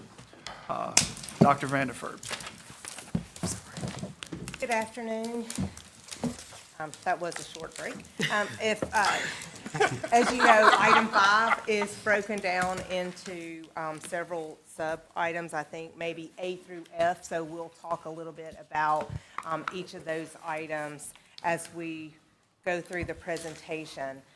The backup material for item 5A includes the district and school measures, the accountability ratings, school improvement designations, and the enrollment data for the Wilkerson County School District. You'll see on the slide, because Dr. Evans has already given the vision and mission and goals a lot of attention today, so we'll go directly to it. So on slide 4, you'll see the enrollment data for the districts and schools within the district from 2019 to current. The enrollment, as you can see, has had a steady decline over the past 6 years. The current enrollment or the enrollment at the date that we pull the information for this presentation, because now we have our real-time data, was 648 students, and that's nearly half of the 2019 enrollment. And additionally... Can I ask a question about that specific thing? I'm sorry to interrupt you, but do you know why? I mean, do we know, is it population strong, private schools stood up, people moved? We have no idea the underlying why. I could not answer that. South Mississippi is just losing population. Period. And so also, or additionally, according to the records that are submitted to the MDE, it appears that the average class size in the district is about 14, with roughly 19 in the elementary and 11 in the high school. The next slide provides a summary of the district's school and accountability ratings from 2017 to 2025. And again, this is all on the one-pager with the backup with 5A. So during COVID, this is just a reminder that during COVID, the districts and schools maintained their 2019 accountability rating for 2 additional years, but it was clear that it was no punitive measures. So, for example, the F in the district in 2019, they maintained that F in 2020 and 2021, but we were not allowed to consider that as an F for 3 years in a row because it was no punitive measures as passed by the state board. As you can see, the district has maintained an F accountability rating for the past 2 years, as well as received an F for 3 out of the past 4 years. Throughout the presentation, we'll provide additional information regarding the district and schools' performance measures. All the findings that will be shared with you today are based on analysis that includes, but is not limited to, the district's annual accountability ratings, the district's performance history on statewide assessments, and the current accreditation record summary for the school district, specifically around Process Standard 4, which we've talked a great deal about today with the annual financial audit. So as a reminder, during the 2024 legislative session, the statute changed, and in accordance with Mississippi Code 3717-612B2, the State Board of Education has the authority to place a school district into a district of transformation for serious academic deficiencies if the State Board of Education determines that the district meets any one of the 5 criteria that are outlined in the statute. Under this new statutory framework, only the state board is required to make the determination, and the governor need not declare the state of emergency to place a district in a district of transformation for financial reasons. So if you'll look, or I'm sure you've already read it, but in item 5B on page 6 of that backup material, the section of the law that I cited is quoted there. And so I'm going to just highlight the 5 areas. So if the state board determines that the public school or district in the state which during each of 2 consecutive years or during 2 of 3 consecutive years receives an F designation by the State Board of Education under their accountability rating system, or has been persistently failing by the State Board of Education, or if the State Board of Education determines that a public school or district in the state during each of 4 consecutive years receives a D or an F designation by the State Board of Education under the accountability rating system, or has been persistently failing as defined by the State Board of Education, which means 50% of the schools within the district are designated as a school at risk in any one year, then the board may place such school or district in the district of transformation. So you'll see on the slide here, the Wilkerson County School District meets 3 of the 5 criteria that's outlined in law. The rationale for the determination that the district meets the criteria to be placed in the district of transformation due to serious academic deficiencies is demonstrated by the following: that the past 2 consecutive years, the district has been rated an F. During 2 of the last 3 years, the district has been rated an F. And for the past 2, law only requires 1, but for the last 2 consecutive years, the district's had more than 50% of their schools within their district designated as at risk, which means that they have been rated an F and warrants their placement into the district of transformation. Just as an additional note, the Wilkerson County School District is the only district in the state that meets 3 of the 5 criteria in the statute to be eligible for placement into the district of transformation for serious academic deficiencies. Slide 7 has a little bit of background information. They've been assigned an annual accreditation status of probation for 8 out of the 11 years. There's 3 years, of course, there that were some exceptions. The district's current probation status is a result of the district's failure to meet the March 31st deadline for submission of the annual financial audit. We're just going to talk about this all day, I guess. Although districts were held harmless for that 2023 deadline for the FY22 audits, the district failed to meet the deadline for the past 5 consecutive years and has missed the deadline for 8 times out of the past 10 years.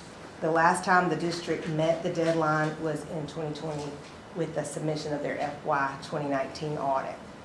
Additionally, the district's most current annual financial audit on file with the Office of the State Auditor is for fiscal year 2022. Therefore, the Wilkerson County School District currently has 2 outstanding financial audits, with the March 31st, 26 deadline rapidly approaching for the submission of the FY25 audit. In addition, the district has violations of process standards 4.3, which is the EEF funds. These are some examples of the minor violations that we talked about earlier. 4.5, failure of the board to review the annual financial reports and document such in their minutes. 4.6, the accuracy of the FETS data on record for their FY21 audit. And those are some of the specifics that Mr. Mayo mentioned as he talked about reviewing some districts, not specifically this district, but what he saw when he looked on State Auditor's website. So Ms. Kim Wiggins, Chief Operations Officer, is going to elaborate on what we know about the district's financial status a little later in the presentation. And so, although the district has since cleared these findings, I want to be clear about that, of noncompliance, the district was assigned a probationary status in 2023 for test security violations that jeopardized the integrity of the performance measures, resulting in Wilkerson County High School not receiving an accountability rating in 2019. Slide 8 is going to be a summary of the district's accountability measures that are included on that one pager that we talked about that was in your backup material for item 5A. So a couple of more points here before I turn it over to Ms. Wiggins. In addition to the district having a failing grade for the past 2 consecutive years, more than 50% of the schools within the district being rated an F for the past 2 consecutive years, and the fact that more than 50% of their students have been enrolled, that are enrolled in the district, have attended a failing school for the last 2 consecutive years. I feel like it's important to note that the district has the lowest proficiency rate in the state in math and science, and is the 2nd lowest in the state in the area of history. The district also has the 2nd lowest graduation rate in the state. And then, as we mentioned on an earlier slide, well, I don't know that we stated it this way, but you saw the enrollment slide. So in the last 6 years, since 2019, the enrollment has decreased from 1,210 students to the 648 that I mentioned earlier. So at this time, I'm going to turn it over to Ms. Wiggins, and she's going to share some financial information with you regarding Process Standard 4, but just keeping in mind that the new state law was financial or academic. Kelowna was financial, and then we're here today with Wilkerson for the serious financial deficiencies. But we felt it important to share with you what we know about the financial status in Wilkerson County during the presentation. Thank you. So the Mississippi Department of Education has conducted a review of the district's financial condition and compliance with applicable state and federal requirements using their FETS data and required annual documentation submitted by the district. Based on the information currently available to us, we've determined that the district exhibits multiple indicators of fiscal instability that collectively present a substantial risk to the district's financial stability and creates clear violations of accreditation process standards 4 and 5 of the Mississippi Public School Accountability Standard standards of 2025.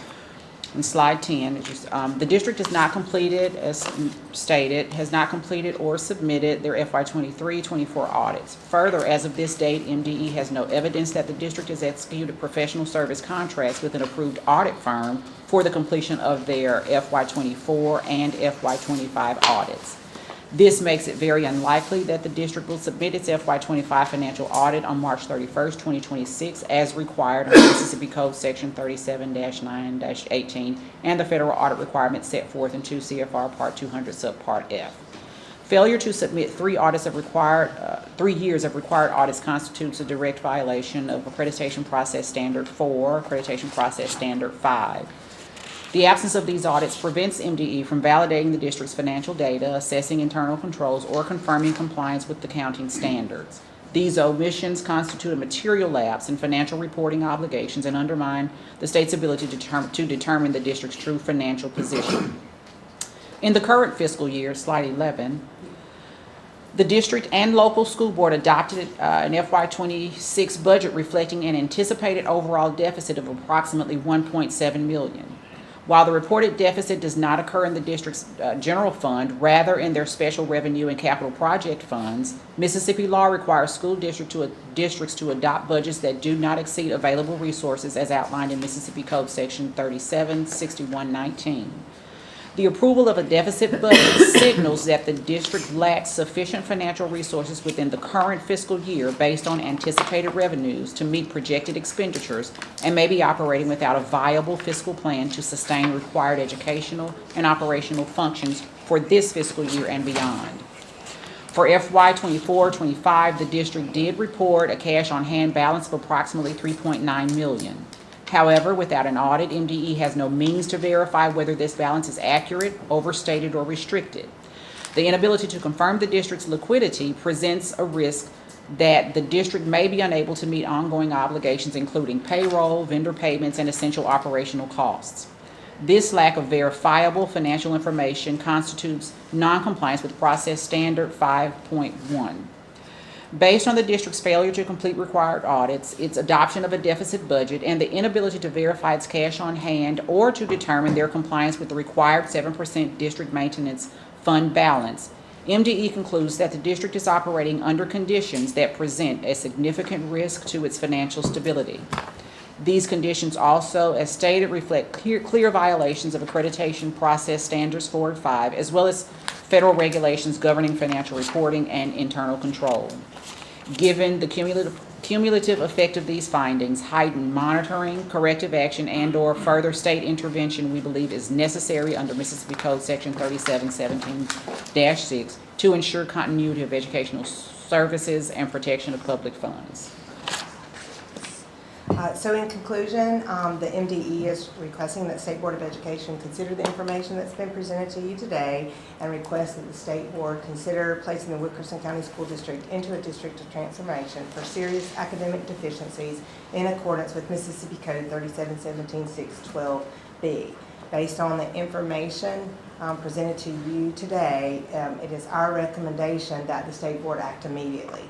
Given the scope and the immediacy of these concerns, State Board of Education intervention is needed to stabilize the district and protect the educational welfare of all the students that are enrolled in the Wilkerson County District.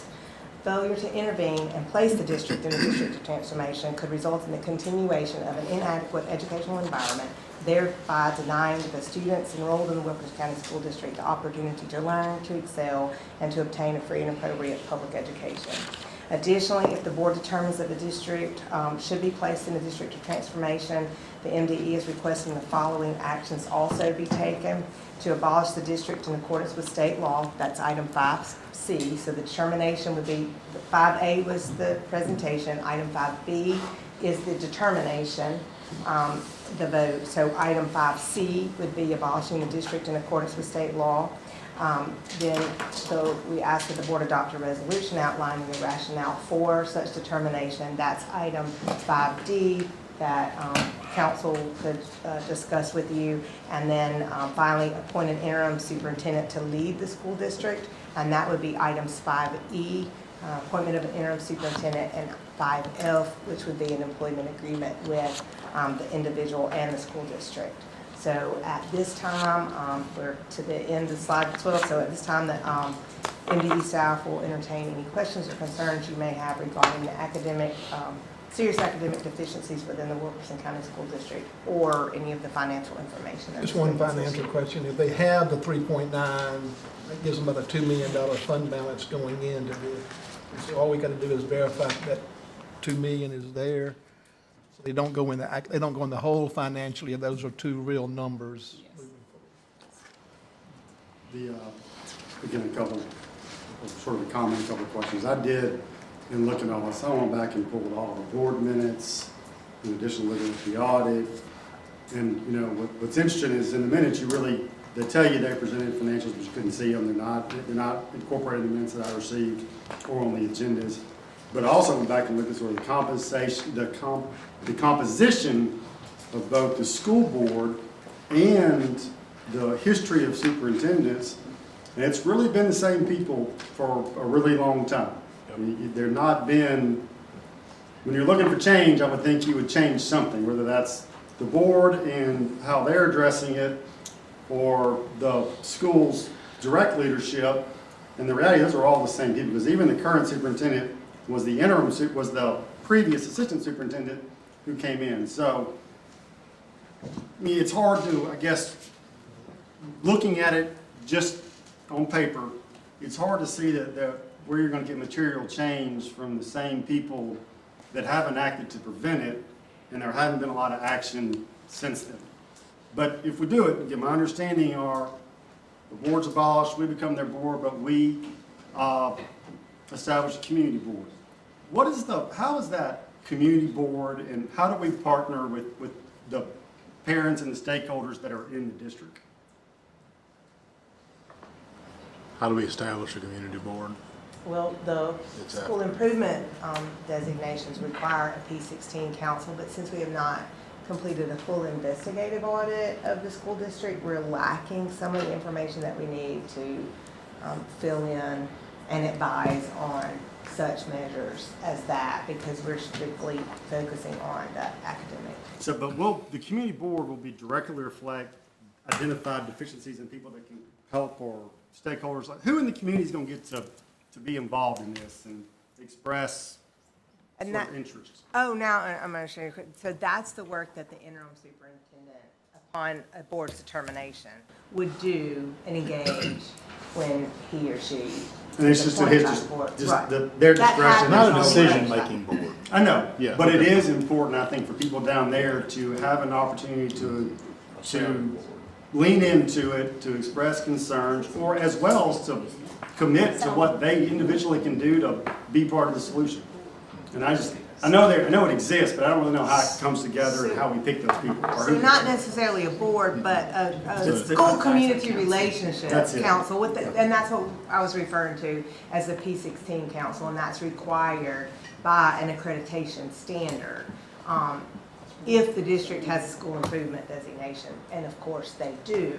So that would be the direct result of what an interim superintendent, upon the board's appointment, would be required to do, is ensure that the district is following all the applicable accreditation standards, and there's 32 of those. So that would be part of the interim superintendent's work. Okay. I didn't pick up on the board and the confusion that it would be if it was a board. I just know it's an engagement. There are people that want to be part of the board, solution, and they want to know what it's going to look like and how they might be able to play a part in that. One. The other question I have,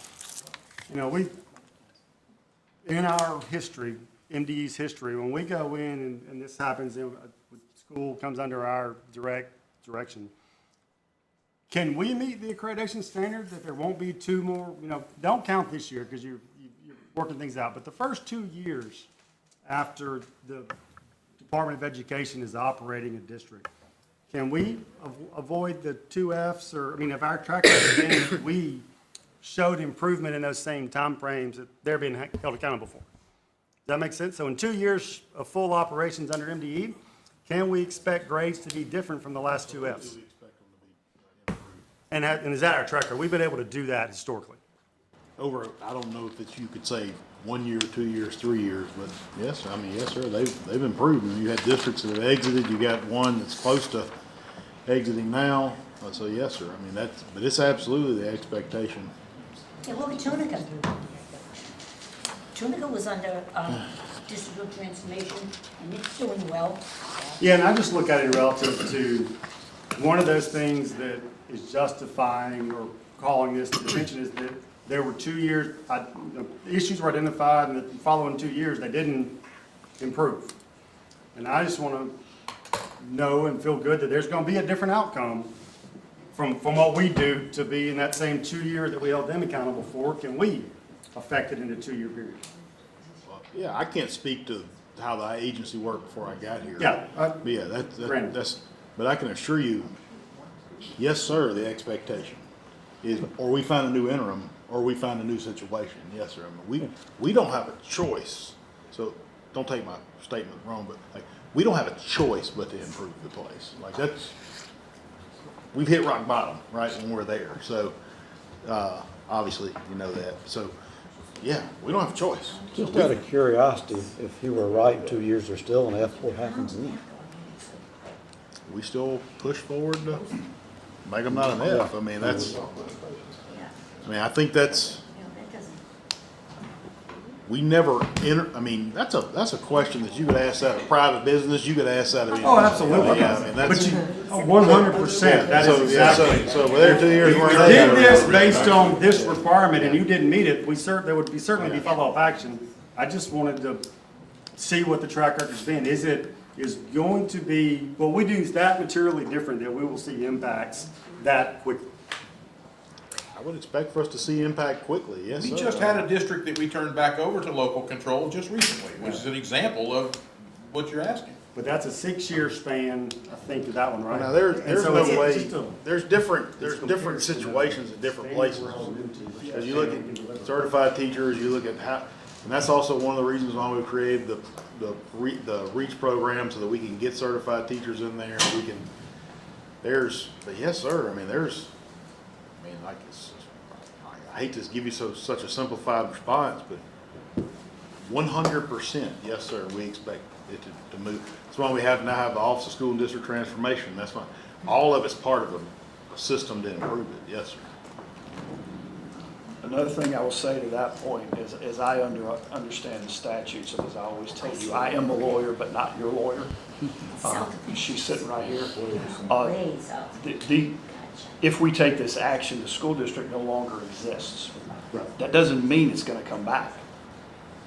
One of the concerns that I have overarching is this district has lost 50% of its students in 6 years.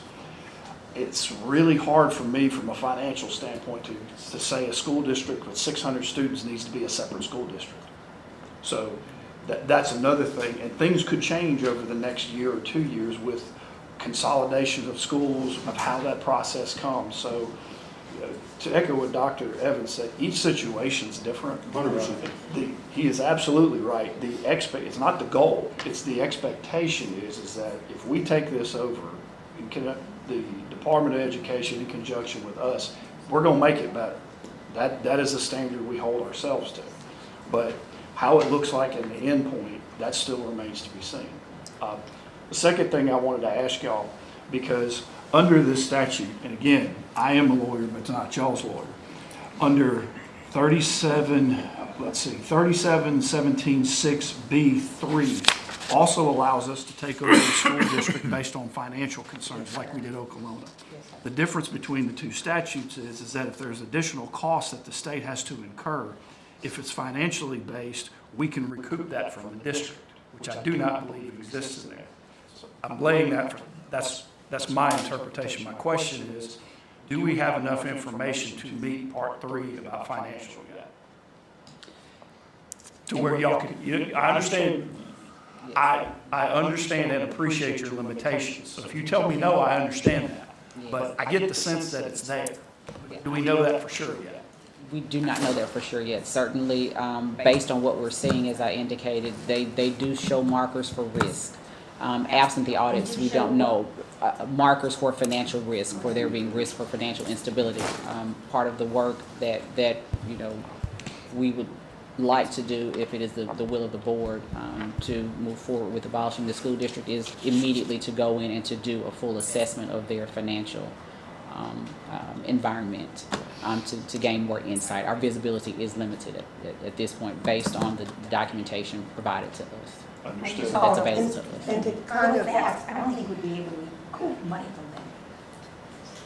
Different discussion for another day. So, well, and Aaron certainly might want to weigh in, but in my 21 years' experience here, I do want to say that, outside of a school grade, the agency has certainly made a difference in every takeover, and I've been unfortunately part of, in some capacity, of every one of them except for the 3 in the 90s. And as Dr. Evans stated, there's various reasons. I mean, sometimes it's academic, financial, safety, and then serious violations of federal law. I mean, it can go on and on and on. But it does make a difference when we intervene. And to your point, Mr. Miller, I mean, the statute's changed, and but the threshold for everyone in the past, the new statute for financial, the great benefit of it is it does allow the MDE to recoup the funds for the interim superintendent, where in the past, if a district was taken over solely on financial deficiencies, then the agency did have to pay for the interim superintendent, which was referred to as conservator then.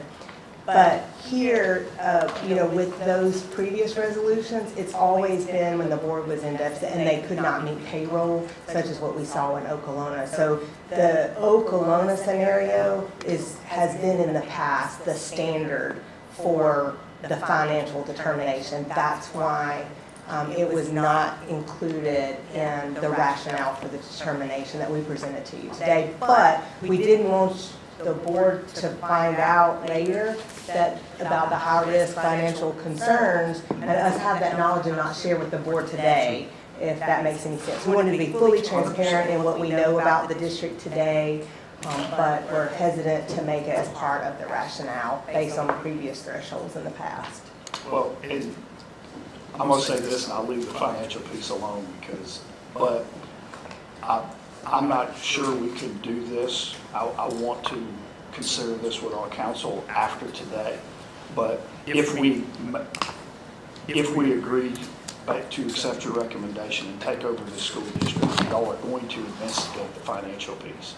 If it is determined that they also would be in this situation based on financial reasons, I want to know the answer. I'm asking the question, I don't expect the answer now. Can we modify our reason for this reason? The way the statute reads, it says all costs, not just the superintendent. There may be other costs, and I want to make sure that we have as much flexibility, if possible, to be able to recoup those costs, if it is possible. So I'm making that statement. I don't expect anybody to have an answer because, as Ms. Wiggins correctly stated, we don't have enough information to make that decision.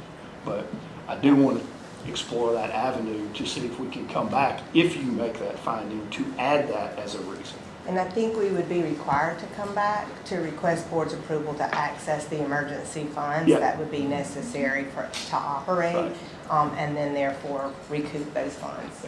And I guess what I'm saying is that this, Not to give them your name. there is enough under Part 2 to make this decision, enough evidence. I just want to leave open if Part 3 is, if there is evidence that is uncovered that is applicable, that we should go back and revisit that. Again, I'm making a question about that. I don't expect anybody to have that answer for me right now, and we certainly do not have the evidence yet. So, But if the numbers are accurate, unverified but accurate, we're in a different situation, and they have enough monies to go through this school year and the next while we're trying to address the issues. So they must have an income of some sort. I don't Yeah, know the 'cause answer they- to that. I just we're know all- those numbers are right, you have a Yeah. fund balance that's there.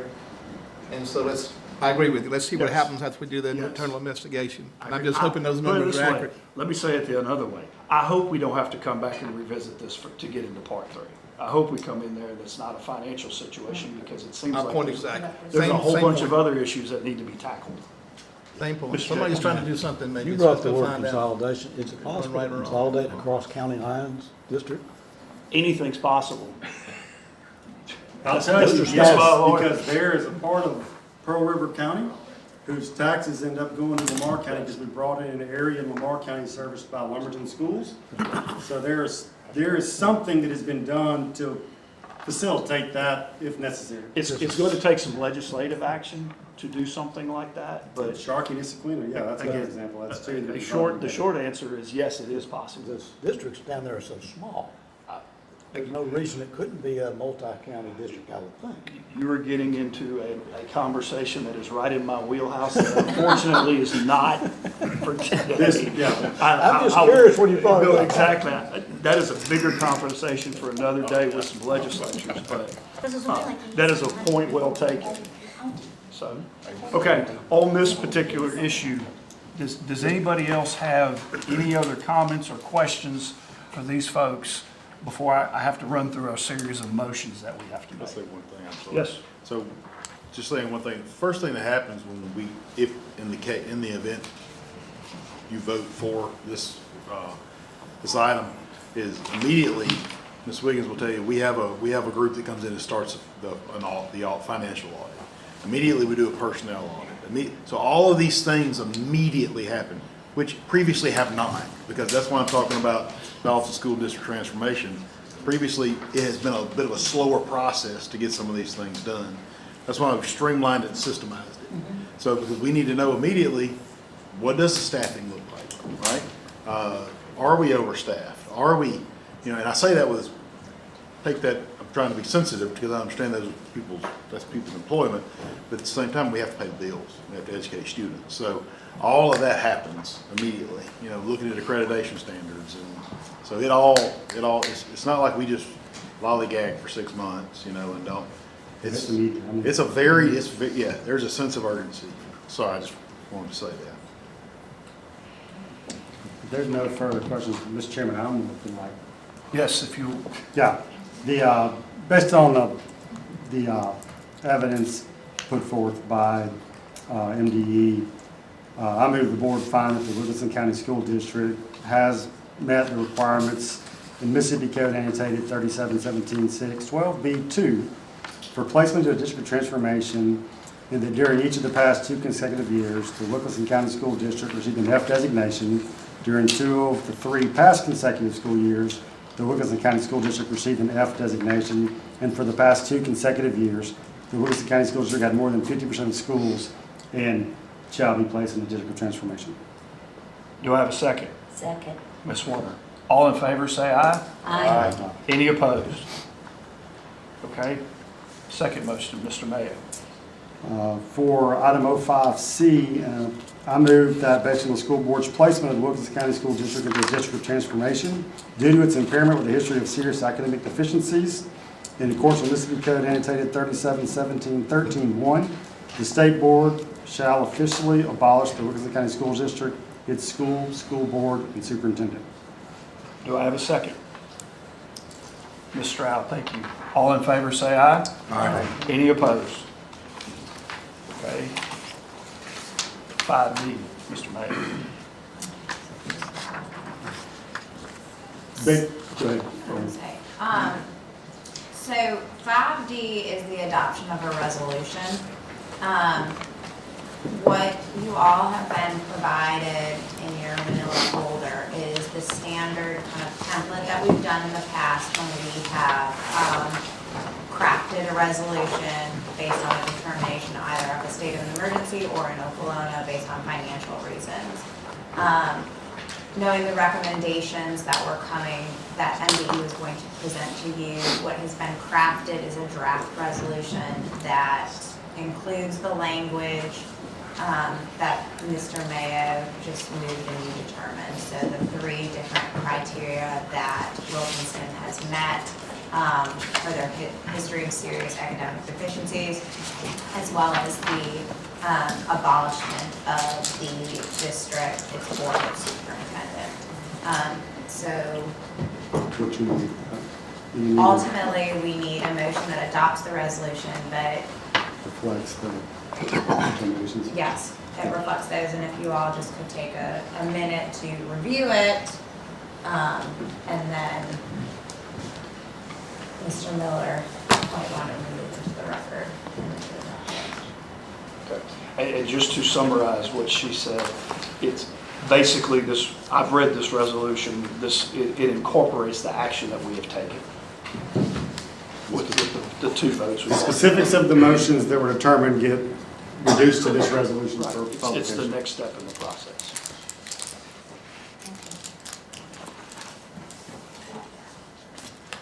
And I think while you are looking, I'm going to go ahead and read the resolution so we have that formally. Whereas pursuant to Mississippi Code annotated 37-17-6-12B and accreditation policy 2.9.3 of the Mississippi Public School Accountability Standards 2025, the State Board of Education met during its regularly scheduled January 2026 board meeting to determine whether the Wilkinson County School District met the requirements in Mississippi Code annotated 37-17-612B II, which warrants placement into a district of transformation.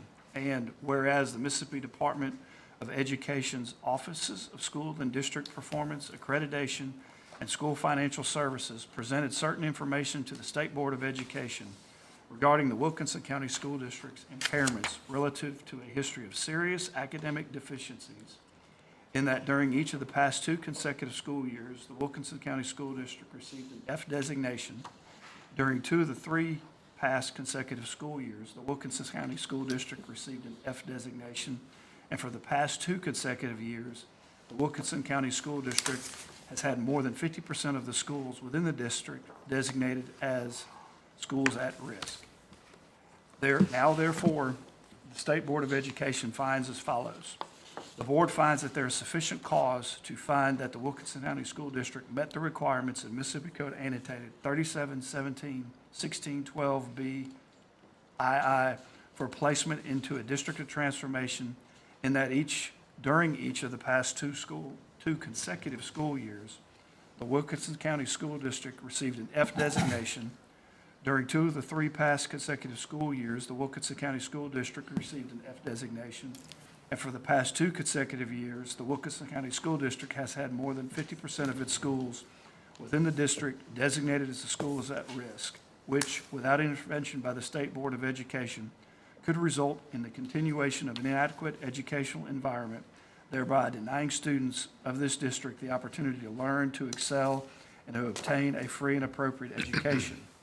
The board further finds Mississippi Code annotated 37-17-6-12C 7 authorizes the State Board of Education to take such action as prescribed in Mississippi Code annotated 37-17-13 when the State Board of Education places a school district into a district of transformation under Mississippi Code annotated 37-17-16-12B, that Mississippi Code annotated 37-17-13 provides that the State Board of Education shall abolish the school district and its existing school board and superintendent of schools, and that Mississippi Code annotated 37-17-13 provides that at such time as the impairments have been substantially corrected, the State Board of Education shall reconstitute, reorganize, or change or alter the boundaries of the previous existing district, and, in appropriate cases, shall notify the appropriate governing authority of its actions and request them to provide for the election or appointment of school board members in the manner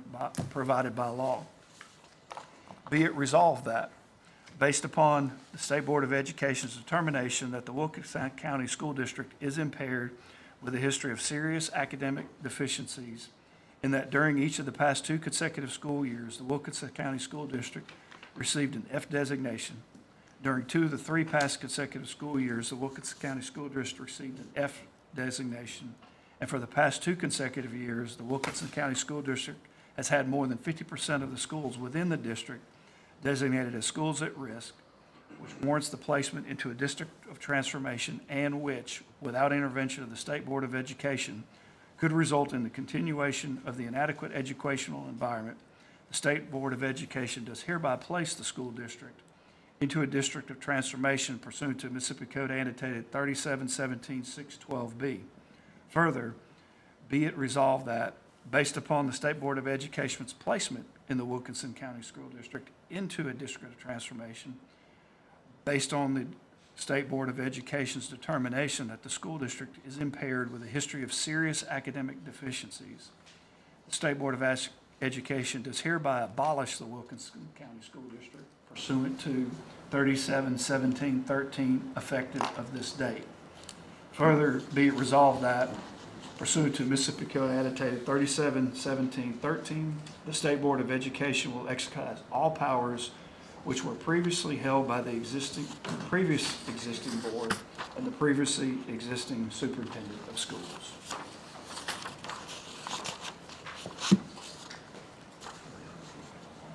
So that is the resolution that is on the floor. Do we have a motion to adopt this? Mr. Chairman, as drafted, unless there are questions, I move that we adopt the resolution as proposed. Do I have a second? Mr. Jacobs, all in favor say aye. Aye. All opposed? Okay.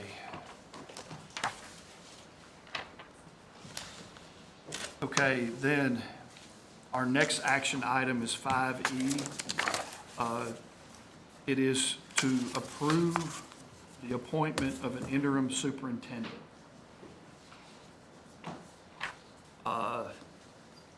First, before I bring this motion up, do y'all want to give, Dr. Evans, will you give us a brief description of who we have, the person that we are recommending to appoint? We'd like to do that in executive session. I'm asking, since we're talking about the individual, can't say that question.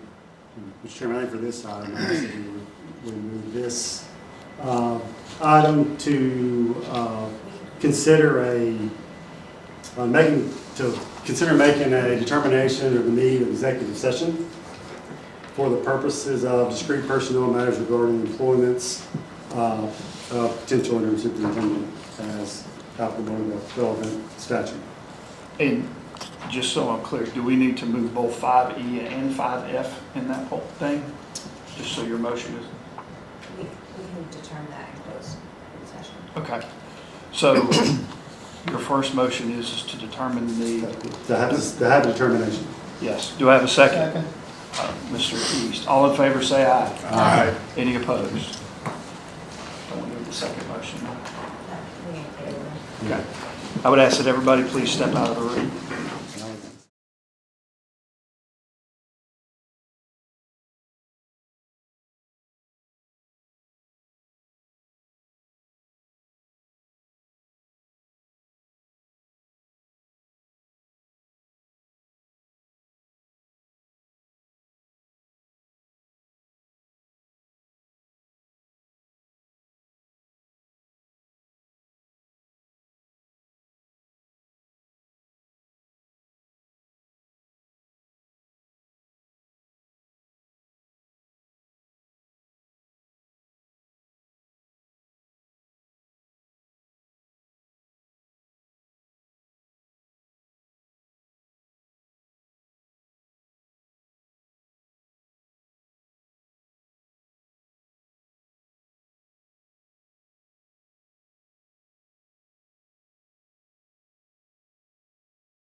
The board has voted unanimously to go into executive session for the discussion of discrete personnel matters regarding the employment or job performance of a interim superintendent in the Wilkinson County School District in accordance with Mississippi State Section 254174A and K.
In executive session, we discussed a potential candidate to serve as the interim superintendent of Wilkinson County.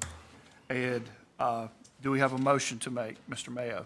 Mr. Chairman, I move that we accept the recommendation and hire Mr. Coates to serve as the interim superintendent for Wilkinson County. Do I have a second? Second. Ms. Warner, all in favor, say aye. Aye. All opposed? Mr. Chairman, furthermore, I move that we accept the employment agreement as discussed for Mr. Coates. Do I have a second? Second. Mr. Pruitt, thank you. All in favor, say aye. Aye. Any opposed? Okay, for our consent agenda, item 6. Does anybody have any questions about any items on here? So moved. Second. Hold on, I gotta say it. Do I have a motion to approve items A through M on the consent agenda? So moved. Second.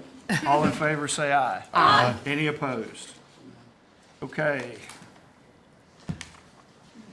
Let's see.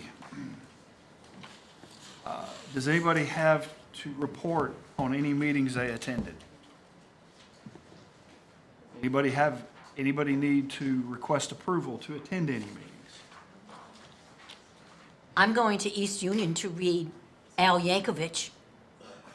First grade. I don't know if I need approval for that. Like Weird Al Yankovic? Weird Al. He's written You want 17 concert children's tickets? books. I got some for you.